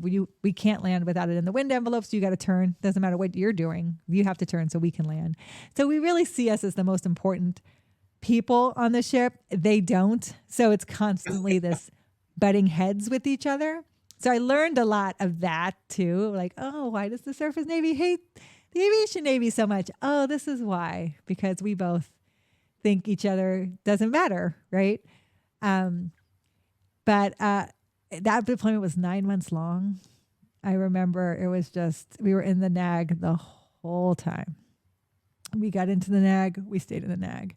There's 2 big oil refineries out there. At the time, I think they were held by the Iraqis. The second time I went out, we had them. We took them back because they couldn't keep control of them. But a lot of the world's oil come from those 2 refineries, and so we took control of them. And it was just a lot of, I flew night ops constantly, NVG ops constantly, was constantly monitoring illegally trafficking of oil, constantly fast roping onto ships. Constantly, I was talking Navy SEALs through ops, right? So I can see everybody with the NVGs, and I can talk them through as they fast boat or fast rope on or fast BBSS on. I can talk them through how many people are on the ship and where they're standing and what kind of weapons they have. I can talk them through all that until they take over and they've secured the situation. Then I'll go somewhere else. But I did a lot of that, and I would talk on the radio sometimes, go off and talk on the radio. And since I have, female voice, the responses that we would hear from everybody out there, we would laugh our butts off. The things they would say. My favorite one was I can't see you, but I can smell you, right? Just the things they would, we would laugh. And, so a lot of times if it was really serious, I wouldn't talk. Someone else would talk. But if it was just a normal night and we just wanted to laugh, let me talk on the radio, because hearing a woman's voice on the radio is not very common. there were times where we worked in tandem with the Japanese and the Australians. The Australians, a lot of times, they're cowboys. They want me to get out there and rotor wash people away, which I love doing. American don't really ask for that as much because of the danger in it, but the Australians want me to like rotor wash little boats and let them know who's I was in with the charge. Aussies in Iraq, and they're special. They're cowboys. It's fun. It's fun, right? But there was, I think there was like 4 women on the ship. We were all in the same stateroom. I remember the first time I tried to wash my clothes in the ship's laundry, I didn't get any of my underwear back. I was like, really? I got to deal with this? Gentlemen, we're better than this. I was or maybe we're not. I don't know. So I had to do all my own laundry. I had like climbed 6 levels down into the ship to do my own laundry. And then I had to call home and have my mom send me out underwear. She's like, why? And I'm like, it's deteriorating in the wash. Yeah, that's fine. It was just, we were on a lot of water hours because the frigate makes its own water. And because you're so close to shore, you're in the brown water, so it's not as easy. And so they would have water hours to shower, and it would always be when I was flying. And so I would get back and I couldn't shower. So I would fill up 2 huge gallon jugs of water, and I would just go into the shower, pour one on me, soap all up, and then just pour the other one to rinse me off. I did that shower like 100 times, right? So I just tell people, like, it's a different world and you got to be ready for it, right? There's no like primping in the Navy, right? It was just, it was the way it was. We had 2 bathrooms for all of us. You just made it work, right? I had, the guys I worked with were really cool. Like, they were hard on me, but they were really cool too. Felt like big brothers, right? Took care of me.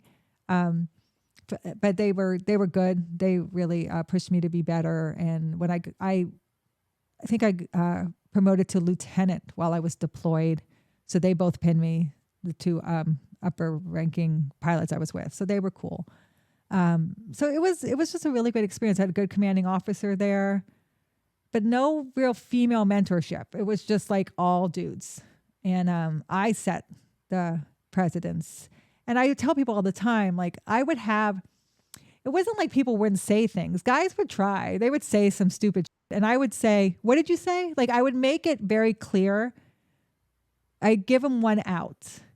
What did you say? And then if they're like, oh, I'm sorry, it was just a joke. I'm like, yeah, I thought so, right?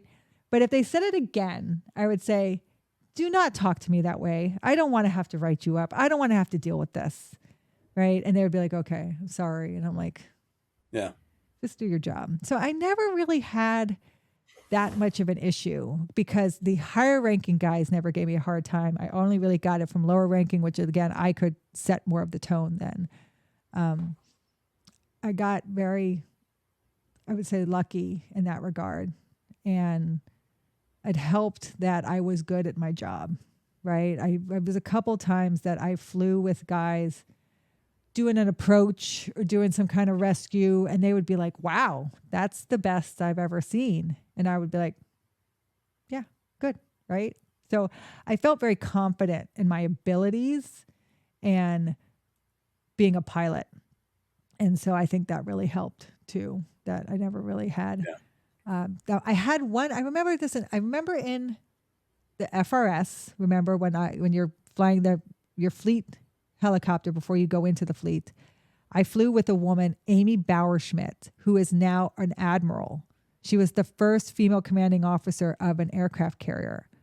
Her call sign was B12 because her last name Bauerschmidt is a freaking long ass name to write. B12, that's so nice. B12 was her call sign. And I flew with her because she was an instructor in the FRS. The only time I really flew with another woman. And she said, how's it going, Mitchell? And I said, there's this one instructor who keeps calling my house. He's leaving messages. I don't like this guy. I don't know what this is all about. And she goes, what's his name? And I told her, and she goes, I'll take care of it. I never heard from that guy again. She took care of it. Well played. And that's right. And so I looked up to her, right? I never really worked with her again. When she made CO, I think it was the Abraham Lincoln. She was CO of the Abraham Lincoln. I emailed her. I said, congratulations.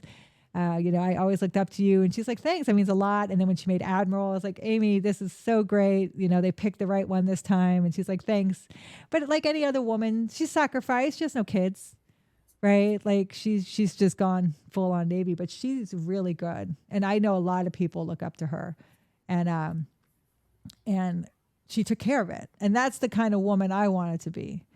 Right. And when I hear, like, even now when I do leadership things and I hear about women who've had issues with guys or been assaulted, and I'm like, who did you talk to? They're like, that's no one I could talk to. I get pissed because I feel like you should have come to me. I would have handled that. Amy Bauerschmidt handled it for me. It wasn't to that level, but I would have handled it, And so on my second ship, when I met Scott, that was the USS Tarawa, and that's a big ship. That's 3,000 people. It's 1,000 Navy and 2,000 Marines.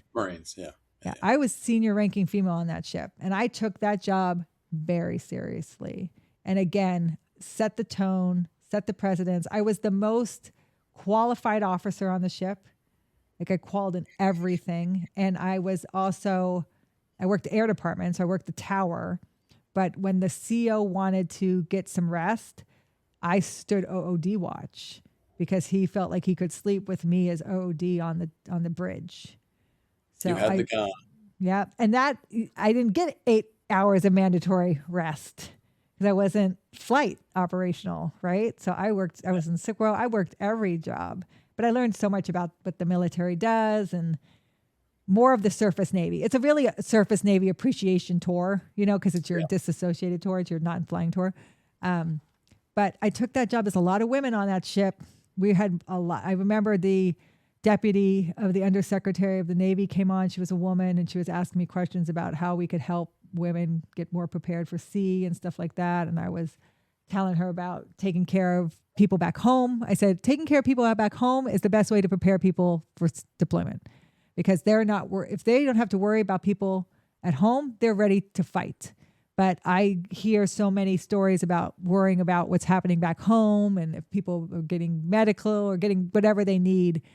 And it takes people away from the focus of what we're doing here. I said, that's the best way to prepare anybody when we go to sea. But my CO, my XO on that ship, old crusty dudes, who the girls, the ensigns would get in trouble and they would be like, what should I do? How should I treat them? And I'd be like, you treat them like officers in the Navy, right? I'd be like, stop. I said, when you start to do this kind of, you're not their dad. I said, when you start to do these things and treat them differently is when people get pissed. It's when animosity creeps in. I said, you hold them to the same standard you hold everyone else to. I said, if you don't, then I will. Like, this is, and they would like linger in the hall before they were walking into the bathroom, right? With like a towel on or a robe, and they would talk to someone. And I'd be like, what are you doing? You walk to and from your stateroom to the bathroom and that's it. You don't stop to talk in the hall. Like, they probably hated me, but I just felt like we have to hold people to standards. Like, people don't realize. And I gave my XO this talk one time. He goes, well, why do all these girls have an issue? What are they having an issue with? And I said, well, I'm going to give you my dog in the pound talk. And he goes, okay. I said, when you're the only dog in the pound, you're going to be adopted. He goes, what does that mean? I said, the girls in the military aren't your prom queens. They ain't your captain of the cheerleading squad. I said, so when they get a lot of attention from guys, they're not used to it. And they don't know what to do with it. And they're just like, oh my gosh, I must be the most beautiful thing, not thinking we're deployed 6 months out and there's no other woman to talk to. I said, so when you're the only dog in the pound, you're going to be adopted. I said, so my advice to these girls is always when a guy's whispering sweet nothings in your ear, you say, tell me that when we get back to San Diego. Tell me that when you have all the pic of all those girls on the beach too. And if you still feel that way about me, then maybe we can talk.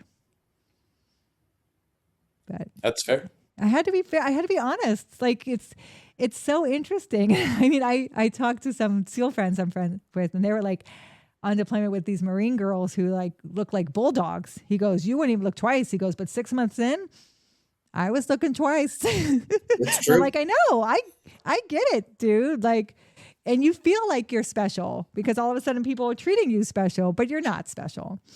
You're not, so you can't let it go to your head. And And you got a job to do. And that's the most important thing. I tell people, like, you got a job to do. And you're really, your job is warheads on foreheads, and your job is to save people's lives. And people have to feel confident in your abilities to do that job. And I had a bunch of girls. I remember, we do stupid gifts and crap when we get back, and hail and farewells. And those balls that used to hang off the back of trucks? Yeah. Right? They would tailgate with balls. I would give so many girls balls. That are anatomically correct. I would be like, grow some balls. I'm like, if you want to lead men, you got to grow some balls, right? You got to act like you've got a pair. You got to act like they're following you, right? Like, what you're doing. You're not second guessing yourself. You're going to lead them. You're going to take care of them. You're going to get them back home to their families. Like, you've got to know that. You got to act like that. You can't the minute you waver, doesn't matter who you are, is the minute someone's like, oh, do they know what they're doing? So there's a lot of women that I had to kind of school in that. But then there was a lot of great women too along the way. And I made some really great friends, and I really had a great experience. I always tell people, and it was that second deployment I had met Scott. So when we talk about my husband, he was this brand new ensign from the academy, but I had never seen anyone so jacked in my life. Like, he couldn't even button his coveralls. His chest was so big. I've never seen he was a gymnast, but his hair was a wreck. His uniform was a wreck. He just checked out on the ship. And I was like, what school did you go to? And he goes, I went to the academy. I said, you did? He goes, I got in trouble a lot. I said, I'm going to like this kid. He's funny, right? But he was just a kid. He was in CIC. He went to San Dimas High School in California, so they welcomed him with the big Bill and Ted sign, right? And he was a gymnast in Cali, and he got recruited to the academy for gymnastics. And he went out there in May, and they were playing Frisbee, and he goes, yeah, I'll join the Navy. In May, he didn't get a Congress recommend, right? He had good grades, but he just got in through sports in May when everyone's already good at anything. So I've never known what it's like to have a walk on like that before. Yeah. He didn't even, he said he got a rejection letter and acceptance letter in the same day because he filled out the application, sent it in, and they laughed. Like, May, people are checking in a couple months. Like, people have known they're coming to school here for a year. This is funny. You don't have a congressional. And then through the sports, he got the acceptance because he was recruited for gymnastics. And so he goes his very first day. He said he gets off the bus and they go, midshipman, from here on out, the first and last words out of your mouth will be, sir or ma'am. Do you understand? He goes, yep. And the guy looks at him and he goes, midshipman, from here on out, the first and last words out of your mouth will be, sir or ma'am. Do you understand? He goes, yeah, I understand you. And then they go, and 3 people come over and he's like, what the heck? And they scream at him again. And he goes, do you mean right now? And he's like, they're like, yeah. And he's like, he called his parents. He's like, I'm going to quit. I don't know what this crap is. And they're like, stick it out for a month. And so he always jokes that he was hanging out with a couple guys, and one of them was like a prior enlisted. And he goes, Scott, what's your plan? He goes, my plan is to do 4 and get out. And the guy laughed. He goes, no, it's guys like you that are in for 20 years. It's guys like you that make admiral. And Scott's like, hell no, not me. And he's been in 22 years. He puts on captain next month. Famous last words. So when I met him on the Tarawa, right, he looked like crap. Everything. He had a folder shoved into his pants. He had his hands in his pockets. This is before you could put your hands in the pockets in uniform, right? His hair was out of rags. And I just thought, what a funny kid. He's just all over the place. Right? Yeah, bless his heart. He's a wreck. Yeah, good luck to him. But I remember we all went out as a wardroom, and I was sitting across from him at a table, and he started to rub my foot under the table. And I was like, this kid wants to mess around. Now, I outranked him by 2 ranks, and that was still okay on our ship for dating. And so I tell people I took him home, and he never left. We were married 19 years now. But my CO caught wind that we were dating and called me into his office. And my CO, Murphy, he was a F-14 guy, was like, Mitchell, what is this? I don't want you dating someone on the ship. And he goes, it better be serious. And I go, I think it is. I don't know. And he goes, well, you will never give him an order. He goes, you will never stand watch with him. You will never stand CDO with him. I never want you two in the same room. I don't want to see you anywhere near him. And I said, yes, sir. So we made a point to just steer clear of each other the whole time. So, and then as I'm leaving the ship, I think it was 2 years later, I'm signing my papers and I put my hand up on the desk with my engagement ring. And he goes, I think it was pretty serious, huh? And I said, yeah, I think so. So it was very funny. I mean, so you said you did 7 years, right? Mm-hmm. So, I mean, obviously you made a deliberate choice to get out. Yeah. What was your reasoning? So I'll be honest, like I wanted to be a mom. I knew I wanted to have kids, and I watched those moms kiss their kids goodbye on deployment, right? And I sat with my good friend, Steve. I sat with him in the ready room at 3 a.m. while his son was born, deployed out, and we were off the coast of Iraq. And I got Sprite. I got 2 glasses of Sprite, and I was like, congratulations, Dad, his first kid. We cheersed, we drank. And he was sitting there by himself while he was like getting emails, right? This is before you had FaceTime or any of that stuff. He was getting email updates. And he said, my son was just born. And I was like, I was walking through. I had just gotten off a watch, was walking through. He was a fellow pilot friend of mine. And I was like, oh my gosh, Steve, congratulations. And I don't want to do that. His wife just had a baby by herself, her first baby. I didn't want to do that. I saw the moms kissing the kids goodbye. I walked by as I watched them read books to their kids and record it, and leave that stuff home. And I just thought, I want to be with them. As much as that first deployment was 9 months. The second deployment was 8 months. As much as I've been gone, I want to be with my children if I ever have them, right? And I know when I was getting winged and my CO said, Mitchell, whatever you want, I'll make sure you get. He sat me down. Him and his teenage daughter were fighting. And he's like, I feel like I don't even know her. He's like, I've been deployed for so long. I feel like I don't know anything about her. And how do I connect with her? Because he was asking me as a girl. And I said, sir, the biggest thing I could do is just be present. Even if she hates you, even if she doesn't like you, just be in the same room with her. Just be present. She's just going to appreciate that you're in her life. And eventually she'll open up to you. Eventually you'll learn more about her. Eventually you'll connect, but you can't be away.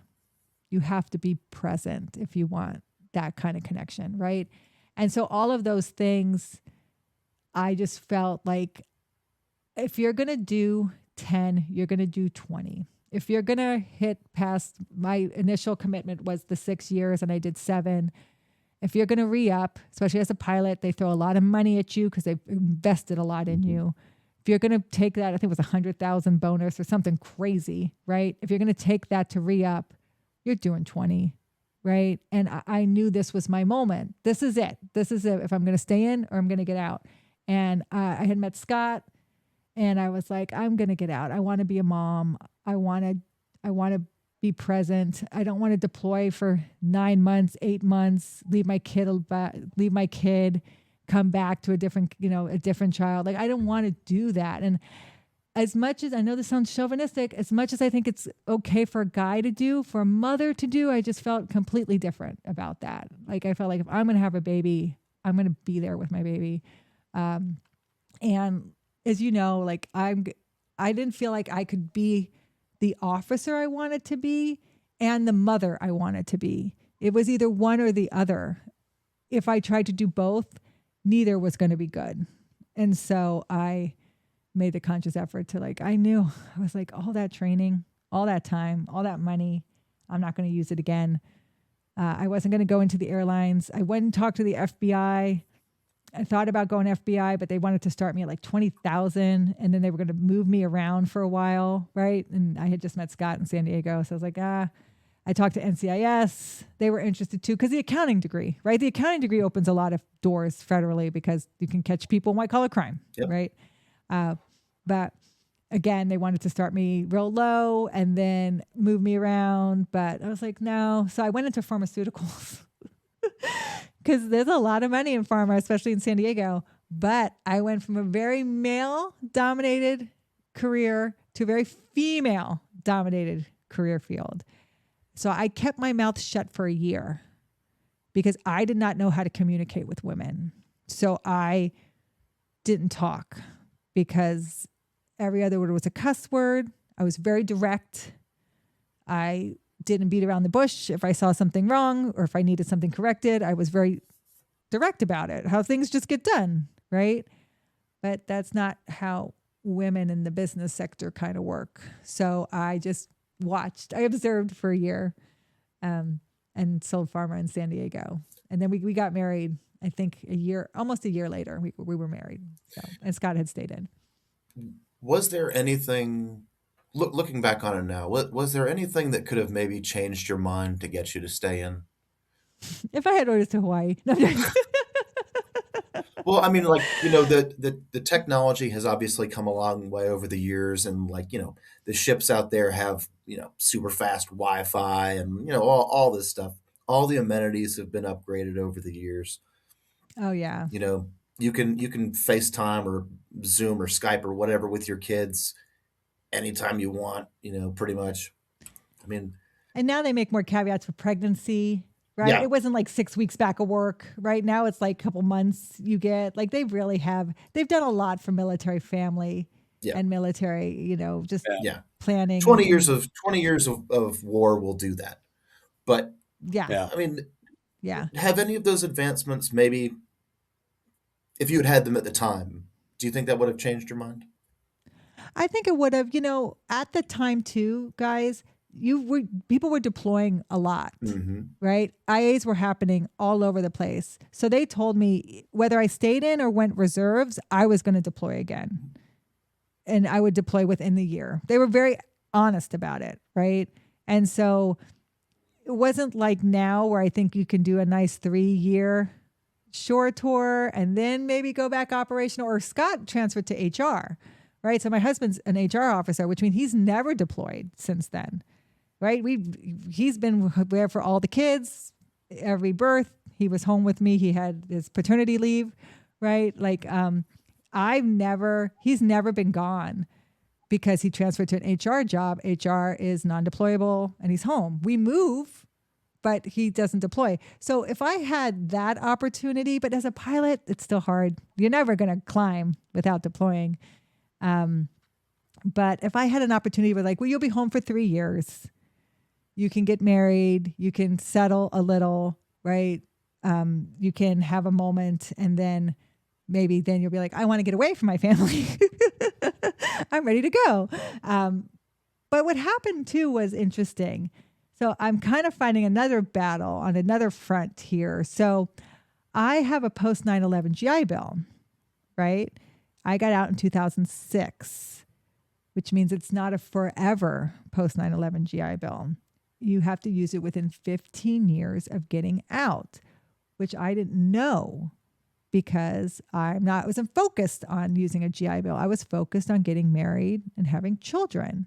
So I did that. And because I'm a little older, I had 3 kids and moved around. And then it was like, oh, I have a GI Bill. I would like to get a master's degree of history. I used my GI Bill, but I also graduated in 2019. My GI Bill dropped dead in 2021, and I still have 12 months left on it. But now I can't access it because it's 15 years past 2006. And so it's not fair that I deployed post 9/11. I served post 9/11. I honorably served, yet I can't access my education benefit because I got out before the cutoff date for the forever GI Bill of 2013.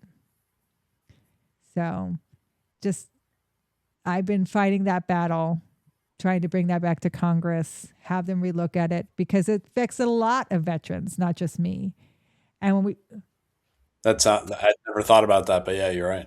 And we talk about veterans finding purpose. We talk about veterans reinventing themselves. We talk about preventing veteran suicide.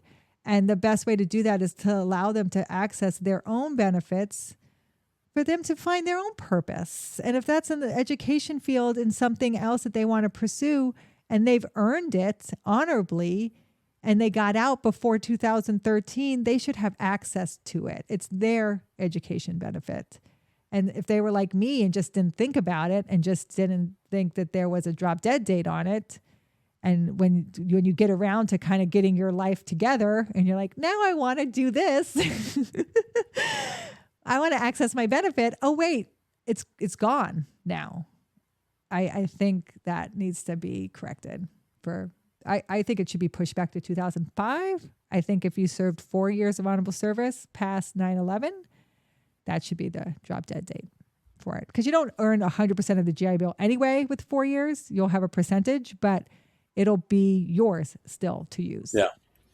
Okay, well, let's take another break real quick, and then we'll come back and we'll get into a little walk with history. Okay, cool.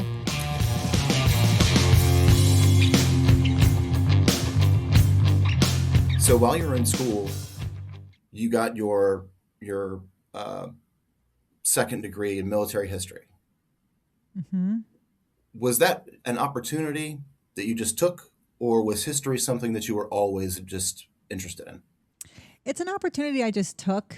And I had, like I said, I had to take 2 extra classes to get that degree. I took Nazism and fascism, which I thought was super cool at the time to learn all about that, right? Fun party topic, yes. Yeah, right. And then history didn't really hit me until when I first flew in Iraq, because I remember saying, "What's the beef? What's the beef here?" Right? Like, what's the problem? What's going on? Like, I know this is like I know this is the Holy Land, and it's always been tumultuous, right? But what's the beef? Like, why are the different tribes, why are they fighting, and what's going on, and why they're more alike than different? But so I wanted to learn that history, and digging into that history was like, what about American history? What's the beef with America? And when I went to grad school in Memphis, right? So I'm a Yankee getting my master's degree in Memphis because we happened to be stationed here. We were stationed here 8 years ago. And I walk out of my first class and there's a billboard and it says, "Come to this 100th anniversary of the lynching of L persons." I'm like, lynching? Oh my gosh, that's so Southern. I should go to that. I should go to this lynching thing and learn all about lynching. And I went to that and I met the people there, and I've been a part of the Lynching Site Project of Memphis ever since. And I uncovered the first documented lynching that happened in Memphis. I learned all about what constitutes a lynching, what is the history of lynching, right? And it really is something that is so historic. And I got pulled into all of this race history I never would have dove into like I did if I didn't get my master's degree here in the South. So it really was, I was lucky to learn history here. So yeah, no, I didn't think about it till much older. When did you decide to move forward with it in the sense of walk with history? So walk with history happened because I finished the degree in 2019. We were in Erie. So this was Scott's first command tour, Erie, PA, which is that little cut of Pennsylvania that hits the Great Lakes. And COVID happened. And I was on a lot of social media because I was working out and I was looking up John Wayne. And I was looking at people on YouTube going to John Wayne's museum and telling like some of the stories, but they weren't telling the stories well. I felt like they're not connecting the dots, which is what a historian does, right? Historian connects the dots. Why do you care about this? How does this impact you? Why is this history story cool to know? How are we still dealing with this history today? And that's when I looked up Maureen O'Hara and realized no one had done her grave. No one even knew she was married to a military general. And I came out of my workout room and I said to my husband, what if I started a YouTube channel? And he goes, yeah, let's do it. Because he's big into tech. And while I was in Memphis, I had made a little Facebook page for my family called Walk with History and taken them to the Confederate statues that they took down here in Memphis. And I showed them to them because I was like, look at this statue of Nathan Bedford Forrest. Who the heck is this guy? Why is he so controversial? Because as a Yankee, I had no clue who Nathan Bedford Forrest was. He was not a good person.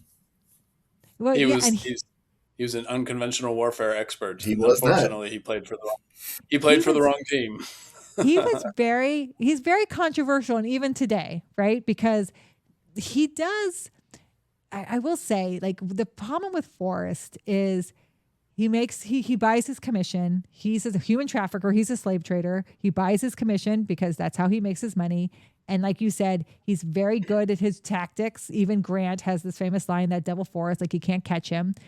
After the war, he becomes the first Grand Wizard of the Klan, which the Klan at the time was not this violent, radical, racial club. It was to keep carpetbaggers out of the South.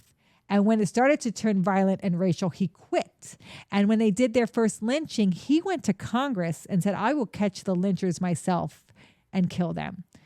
And then he advocated for African Americans getting educations here in Memphis. And his last speech he gave, an African woman presented him flowers and he kissed her on the cheek. So he's just very controversial, right? And as a historian, I tell you all of it. Here's all of it, right? Because it's hard to digest. And I have people say, well, he didn't mean that. And I'm like, well, I don't know what he meant. How do you know what he meant? Like, I can't tell you what someone meant, right? I can tell you what they did. And what was controversial about his statue, again, no clue who he was, because as a Yankee, you learn Grant and Lee, and that's it, right? And you learn Gettysburg a little, and that's it. I didn't know any other. I might know Sherman. I didn't know any other generals, right? And so he was buried under the statue. So that's what made it so controversial here in Memphis. Like, moving his statue was one thing, but the fact that he was buried with his wife underneath it, you were moving a body, that's what made it so difficult to do, and that controversy. So I tell that whole story. So that's my first video on Walk with History. It's because I was making these videos for my family to be like, this is what I'm learning about history, and isn't this crazy, and what's the story, and what's going on. And I'm very much an interloper. Like, I tell people all the time, like, I shouldn't have any say in what happens to these statues. I'm not from here. I'm not part of the community, but I'll tell you the history of them, right? And that was my very first video. Very cool. And I Walk with History just made it easy because you're walking with it, and it just grew into what it is today, where it's on location history. How did COVID affect it? The growth of your channel and the opportunities that you were afforded because of it. So COVID made it so people couldn't travel to places, and the only thing really available to you were outside places. And the best outside places, of course, cemeteries and graveyards. So some of my first videos are just outdoor statues, cemeteries, finding someone's grave, being in the presence of someone's grave and then telling their story is very, I think, powerful. And plus, I think people want to know where they're at and what their tombstone looks like and why are they buried where they are. So I think telling that story, and it kind of comes full circle if you sit at their grave.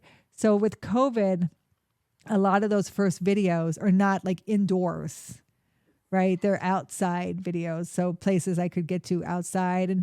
And it also kind of lent itself because people were looking for something to do with their families outside, because we were so like stuck indoors for so long and we couldn't get out. And so what could we do? What could we experience and get outside and do and see? And so history just became very valuable in that, because we all have history right in our own town somewhere, right? We all have cemeteries in our own town, and there's somebody interesting buried there, right? There's a story there somewhere. So it kind of got people to kind of get out and explore for themselves. Okay. Well, to wind this down before we get into the free fire area, we'll end with the same question we ask everybody. So, being a military brat, being held in the arms of the mustache man himself, growing up in the wonderful Wild West, joining the military, joining the Navy, breaking some barriers, doing some really cool stuff, serving your country honorably, meeting the man of your dreams. If you could go back and do it all over again, would you? Without a doubt. Without a doubt. I do it all the same. Yep. It was fantastic. It was so great. I took the bull by the horns, man. Yeah. I do it all again. Would you maybe study up on the Navy a little bit more? I like to be the one going, what is that? Yeah, it's maybe it's good. It's the same thing with history. I get myself into situations that I probably wouldn't have gotten into if I had known beforehand, and it always makes for a good story, and I learned something. So maybe not, but yeah. I'm very proud to have served in the US Navy. And I mean, I learned, the more I learned about the Navy, the more I'm so happy I didn't go Air Force. The country club. Yeah, exactly. And Dan, there was no Space Force back then. I know, which There's I no probably Space would have Force done. now. Because that's pretty cool. I wish they would have It's used. Thursday. I wish they would have used Navy ranks though, like Star Trek, right? I hate that they took the common ranks, right? But Space Force Can't isn't have- real. It's a psyop. Dan thinks it's a psyop. So Okay, now we're going to do things a little bit differently. Something that we've only done once before is to include our guest in the free fire discussion. But because you're a giant history nerd like us and you like movies like us, we're going to include you in this. thank you. What is the most historically accurate movie of any genre that you would recommend to people? And what is the most historically inaccurate movie that you would recommend to people? Because Braveheart's an amazing movie, but it's oh wildly no, wrong. you took mine. Oh, Dan, that's not playing fair, sir. I took it away Oh from my you gosh, on the purpose. most- I know you. Accurate. You know what movie was really accurate? But it wasn't that. But it wasn't. It wasn't. It was hard. Elvis was pretty accurate, and I could say that as a Is that the new one? here, the new one. Okay, yeah. They matched up the costumes and his voice and his facial expressions and a lot of stuff that was happening. But they did take some of his experiences and sandwich them into one experience. Kind of an amalgam. Yeah. Yes, right. They do that in movies, right? Like he almost was arrested here. He had this interaction with the police here. This happened here. We're just going to make it all one, so we can just kind of do that whole story all together. They did do that in Elvis, which wasn't accurate, but that movie was pretty good, I thought. Gosh, movie wise, trying to think. Like, I thought Titanic wasn't too bad. I thought James Cameron did a pretty good. I mean, if you're not paying attention to the love story, take the love story out of it. He did match up a lot of those photographs very well, and he did a good job with the way that the iceberg hit the side, and the way that it sank and it broke. He did a very good job with that, so you could kind of really feel like what that was like on the ship. Like I said, take the stupid love story out. I kind of felt that way too a little bit about Pearl Harbor. Take the stupid love story out, and the way they showed the Zeros dropping the torps, right, and them hitting the ships, like that was cool. I But was if like, if Dan- you Dan take the can't- love Dan story can't out, then separate Roger those. won't be able to have his favorite movie anymore. Did you just notice that the two of us both stepped on each other with the same joke? I hate that part. I'm always like, ugh, I don't want to see that. But I'm trying to think. Midway was good. Most accurate. I don't know. You really got me thinking. Most accurate story. I don't know. What would be your guys's? Go ahead, Roger. Well, inaccurate. Braveheart was mine, which Oh, Patriot. I love right? that movie. Yeah, the Patriots, pretty rough stuff. Come on, Mel Gibson, do better, man. Come But on. they're so great. They're so good. Oh, But they're so not good. accurate. Yeah, Tarleton Yeah. didn't die that way. Yeah. As far as accurate, oh man. Do y'all remember that Tom Cruise movie, The Last Samurai? I'm pretty sure that's. I'm gonna put that one in the inaccurate. Yeah. Yeah. But I couldn't help That myself. movie is actually based on a real thing. That It is. that No, that's revolt that true. that revolt did happen, and the samurais were fighting against the change in their culture. The samurais by that point had been using gunpowder for about 50 years or more. So that part is absolutely like them just charging with swords into gunfire is ludicrous. Yeah, Yeah. but that is actually based on like a real thing. So that I'm not a Tom Cruise As far fan, as but that one's not bad. That one's well, not as bad. far as most accurate. Oh, go ahead. You know what movie I really liked though? I saw it 4 times in the theater. Was Once Upon a Time in Hollywood, I never saw it. and I thought so. Scott's great grandfather was a prop master at Paramount Studios. So Scott's great grandfather did every episode of Bonanza. He did the 10 Commandments. He did Some Like It Hot. I have a call sheet from Some Like It Hot downstairs with Marilyn Monroe's name on it. Very And cool. he was a prop master. He built all the props, right? And so if you watch Once Upon a Time in Hollywood, he's a working actor during the westerns when they were making like Have Gun Will Travel or Rifleman, Have right? Gun Will Travel is amazing. Right? So they reenact him, one of those, I think they reenact, I forget what episode he's doing, but he's a working actor, right? And Brad Pitt plays his stuntman.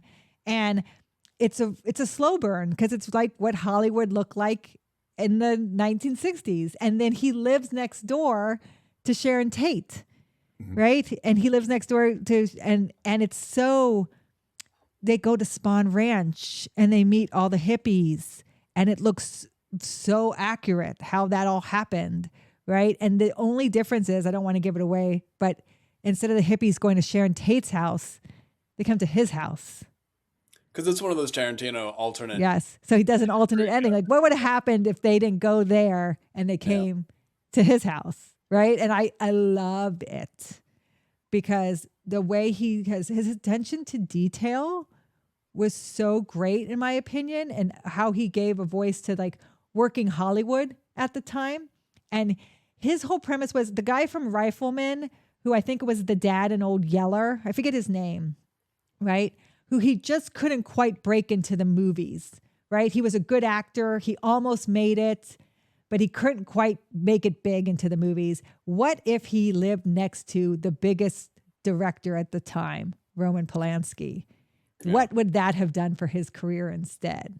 Right? That's kind of what Tarantino's, because Tarantino, like, he thinks about how many careers he's made as a director, right? Mm-hmm. And so that was his whole premise. Like, some people just miss their opportunity. It's not that they're not good actors, or right. They just didn't, right? And so that's what this is kind of based on. And I loved it. I actually loved that movie. Well, Dan, my historically accurate would probably be Last of the Mohicans. Again, an adaptation of a historical fiction, so it's based off of a historical fiction. But the movie is so well done. My history teacher of a father used to screen scenes of it, as you know, to his U.S. history students. I was for one of years them. And years. Yes, you were. So Mohicans. Well, Daniel Day-Lewis, always well done. Who was not the last of the Mohicans? No. Chingachgook was. That's correct. But Daniel Day-Lewis was the star. So he was. Yeah. And I think it's been a while since I've seen the movie, but the ambush where the girls get taken, I think that's supposed to be Gentleman Johnny's party train. Really? Yeah, John Burgoyne. Mm-hmm. He took his adventure into the revolution was fairly short-lived, because he thought the whole thing was a party until he got ambushed. Yep, I love telling that story. Gentleman Johnny. Yeah. Yeah. Yep. Yeah, I love telling Burgoyne's story. So for me, the most inaccurate is not entirely inaccurate. The movie itself, Patton, right? Patton is a good movie. But it is. Patton had an unusually high-pitched voice in real life. So much so that it was off-putting and he would get made fun of. And if you watch that movie knowing that, it's hard to take him seriously. Yeah. When he's sitting there, telling the he's sitting there in the desert, right, or in Tunisia or wherever it was, and he's sitting there shooting his 45s at the planes The coming pearl in. handled ones. Yeah, and he's like, ah, in his deep gravelly voice, yelling at him to come and get him. It's like, no, it wouldn't sound like that. It would have been like, yeah, come and get me. He sounded more like Mickey Mouse. Yeah, I mean, it's hard to take that movie seriously, as amazing as that movie is in so many other aspects. And they use a lot of the wrong tanks, but yeah. Oh, that sucks. That kind of stuff sucks. When you could, and I think it's when you could get it right. Like, how hard would it be for you to get it right and then they don't? That makes me mad, right? Like, who was there talking? I think I was watching something about The Patriot, and the guy who plays the bad guy was like asking, they had a Smithsonian historian, and he goes, "Is this how it happened?" And the guy was like, "No." Yeah, Jason. And he goes, "Did Jason they have Isaacs. flags like?" Yeah. He goes, "Did they have flags like this?" And the guy was like, "No." And he goes, "Why are you here?" And he goes, "I think so they can just say there was a Smithsonian historian on set because it's not how this happened." But yeah, Turn is very good. If you watch Turn, it's not a Turn, movie. yeah. I've seen the first season. The Cobra Spyring. Yeah. Yes, Yeah. and that's pretty accurate, I have to say. But it's a mini series. It's not a show. It's a full-fledged show that ran for like 5 years. Oh yes, Yeah. but it's not a movie. So. No, it's not a movie. So it doesn't not included. Though the bad guy in that one that actor is very good at being a bad guy too. And he made sure he used a high pitched voice. I'm just about to see him. I'm going to the Gettysburg Film Festival, and he's going to be there. I'm going to interview him, and they were doing the read around the table, and right before he spoke, he purposely pitched his voice high so everyone would look at him. And he said, "This is the voice I'm going to have because it makes you hate him even more." Right. Oh, wow. So he purposely did that. Yeah. But as far as accurate movie for me, it's hard. That it is hard because what are you going for in accuracy, right? The story, the costumes, period appropriate music. What are you trying to do? Gosh. I had one when I asked the question, and now I'm. Just remember, Jen, he knew this was a question and should have had an answer ready already. I did have an answer ready, and now we've talked about so many other movies, I can't remember what my answer was. He's changing his mind because his was Last Samurai, and now he's scrambling. It certainly wasn't. It certainly wasn't. But that is in the top 5 of Tom Cruise movies for me. I thought did you see that new Winston Churchill movie? With The Darkest Hour with Gary Oldman. Yes. Yeah, Gary Oldman. I thought that was pretty good. It was very good. A bit over dramatized, but it was. But I think it gave a lot of credence to Churchill. The relationship between Churchill and the King, I think, was well done in that movie. Mm-hmm. Yeah. Yeah, I liked that one. Netflix redid World War One. Oh, All Quiet on the Western Front. Oh, Quiet on the Western Front. Yeah, that's really was good. Fantastic. That was good. The original was pretty good. Obviously, it's based on the book, but the remake was unbelievable.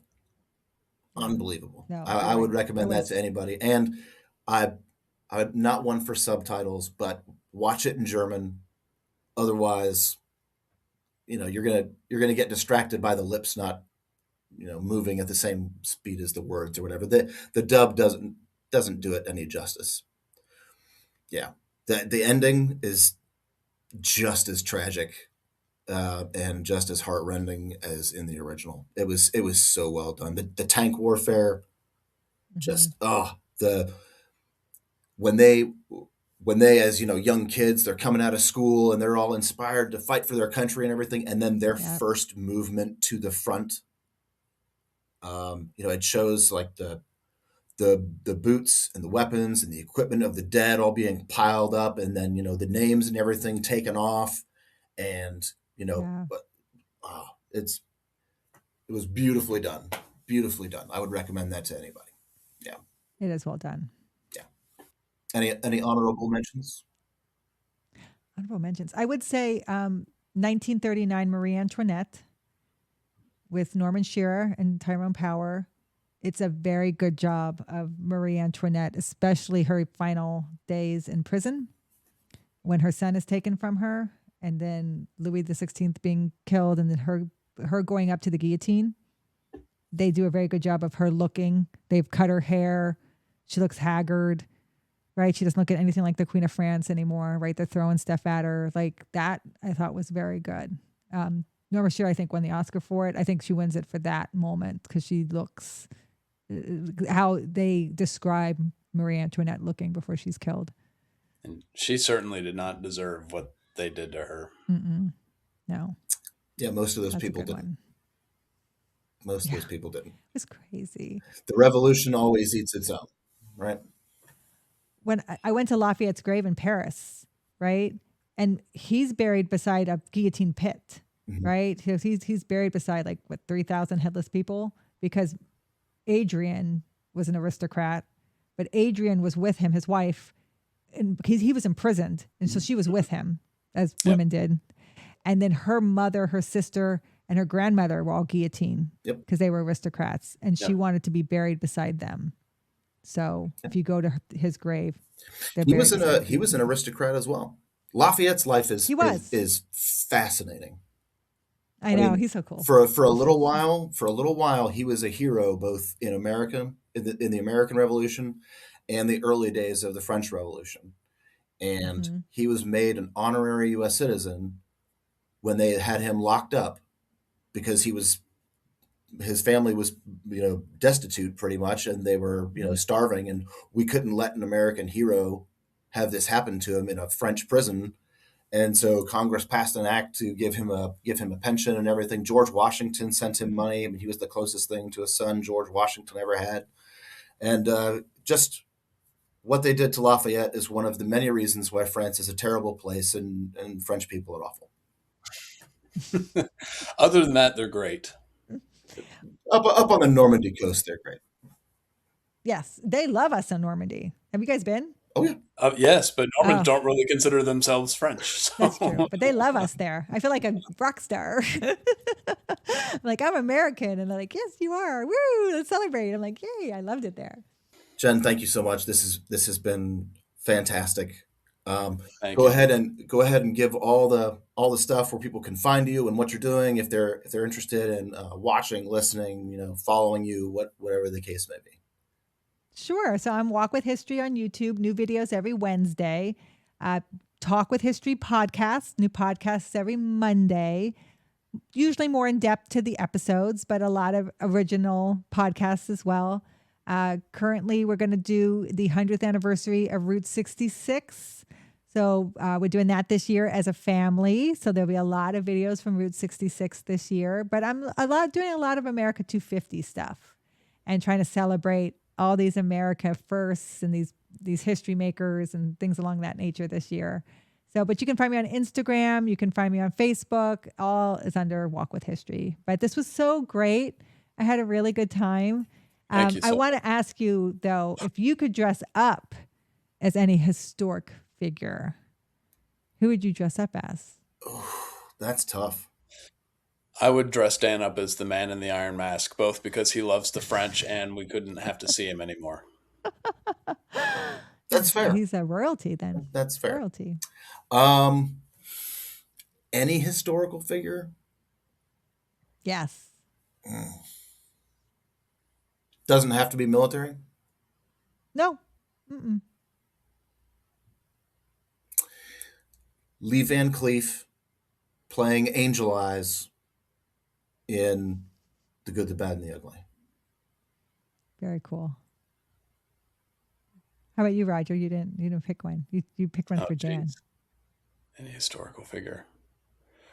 Well, I wish I had the physique of King Leonidas. That would have been. Yeah. I saw 300 twice in the theater. I love that movie. That was. But they had to get a Scotsman to play it, which all the Greeks were totally up in arms over this. But. Those guys are doing push-ups and stuff before their scenes, right? We're pumping out. Oh, that was all screen modified as well. I mean, they went through some crazy workout stuff, but then the Hollywood magic. My husband laughs. I dress up as historic figures all the time. I did Anna Strong for Halloween, right? Agent 355. I want to be Annie Oakley. I'll probably dress up as her this Halloween. I want to dress up as Statue of Liberty. I did the Rockford Peach at a Halloween party, and everybody came up to me and told me they love the costume. People love League of Their Own, right? It's a universal love movie. So I don't know. I like dressing up as historic figures. I think it's fun. I did Rosie the Riveter before. I just think it's fun to go out there and pay homage to these people. So yeah. Well, Jenn, thank you again so much. This has been absolutely fantastic. We're fans. Thank you. Thank you. I'm a fan. This was fun. It went by fast.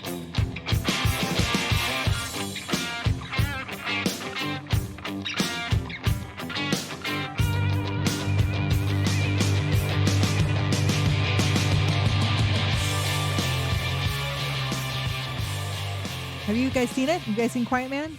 I've not seen it. You have to watch it. John Wayne, Maureen O'Hara in Ireland. He's a boxer from Pittsburgh who wants to come back to his homeland. It's very good. John Ford, the most Oscar-winning director of all time. Mm-hmm. It's awesome, and it's very Irish, so it's very good for St. Patrick's Day. Oh, really? John Ford and an Irish-themed movie with John Wayne?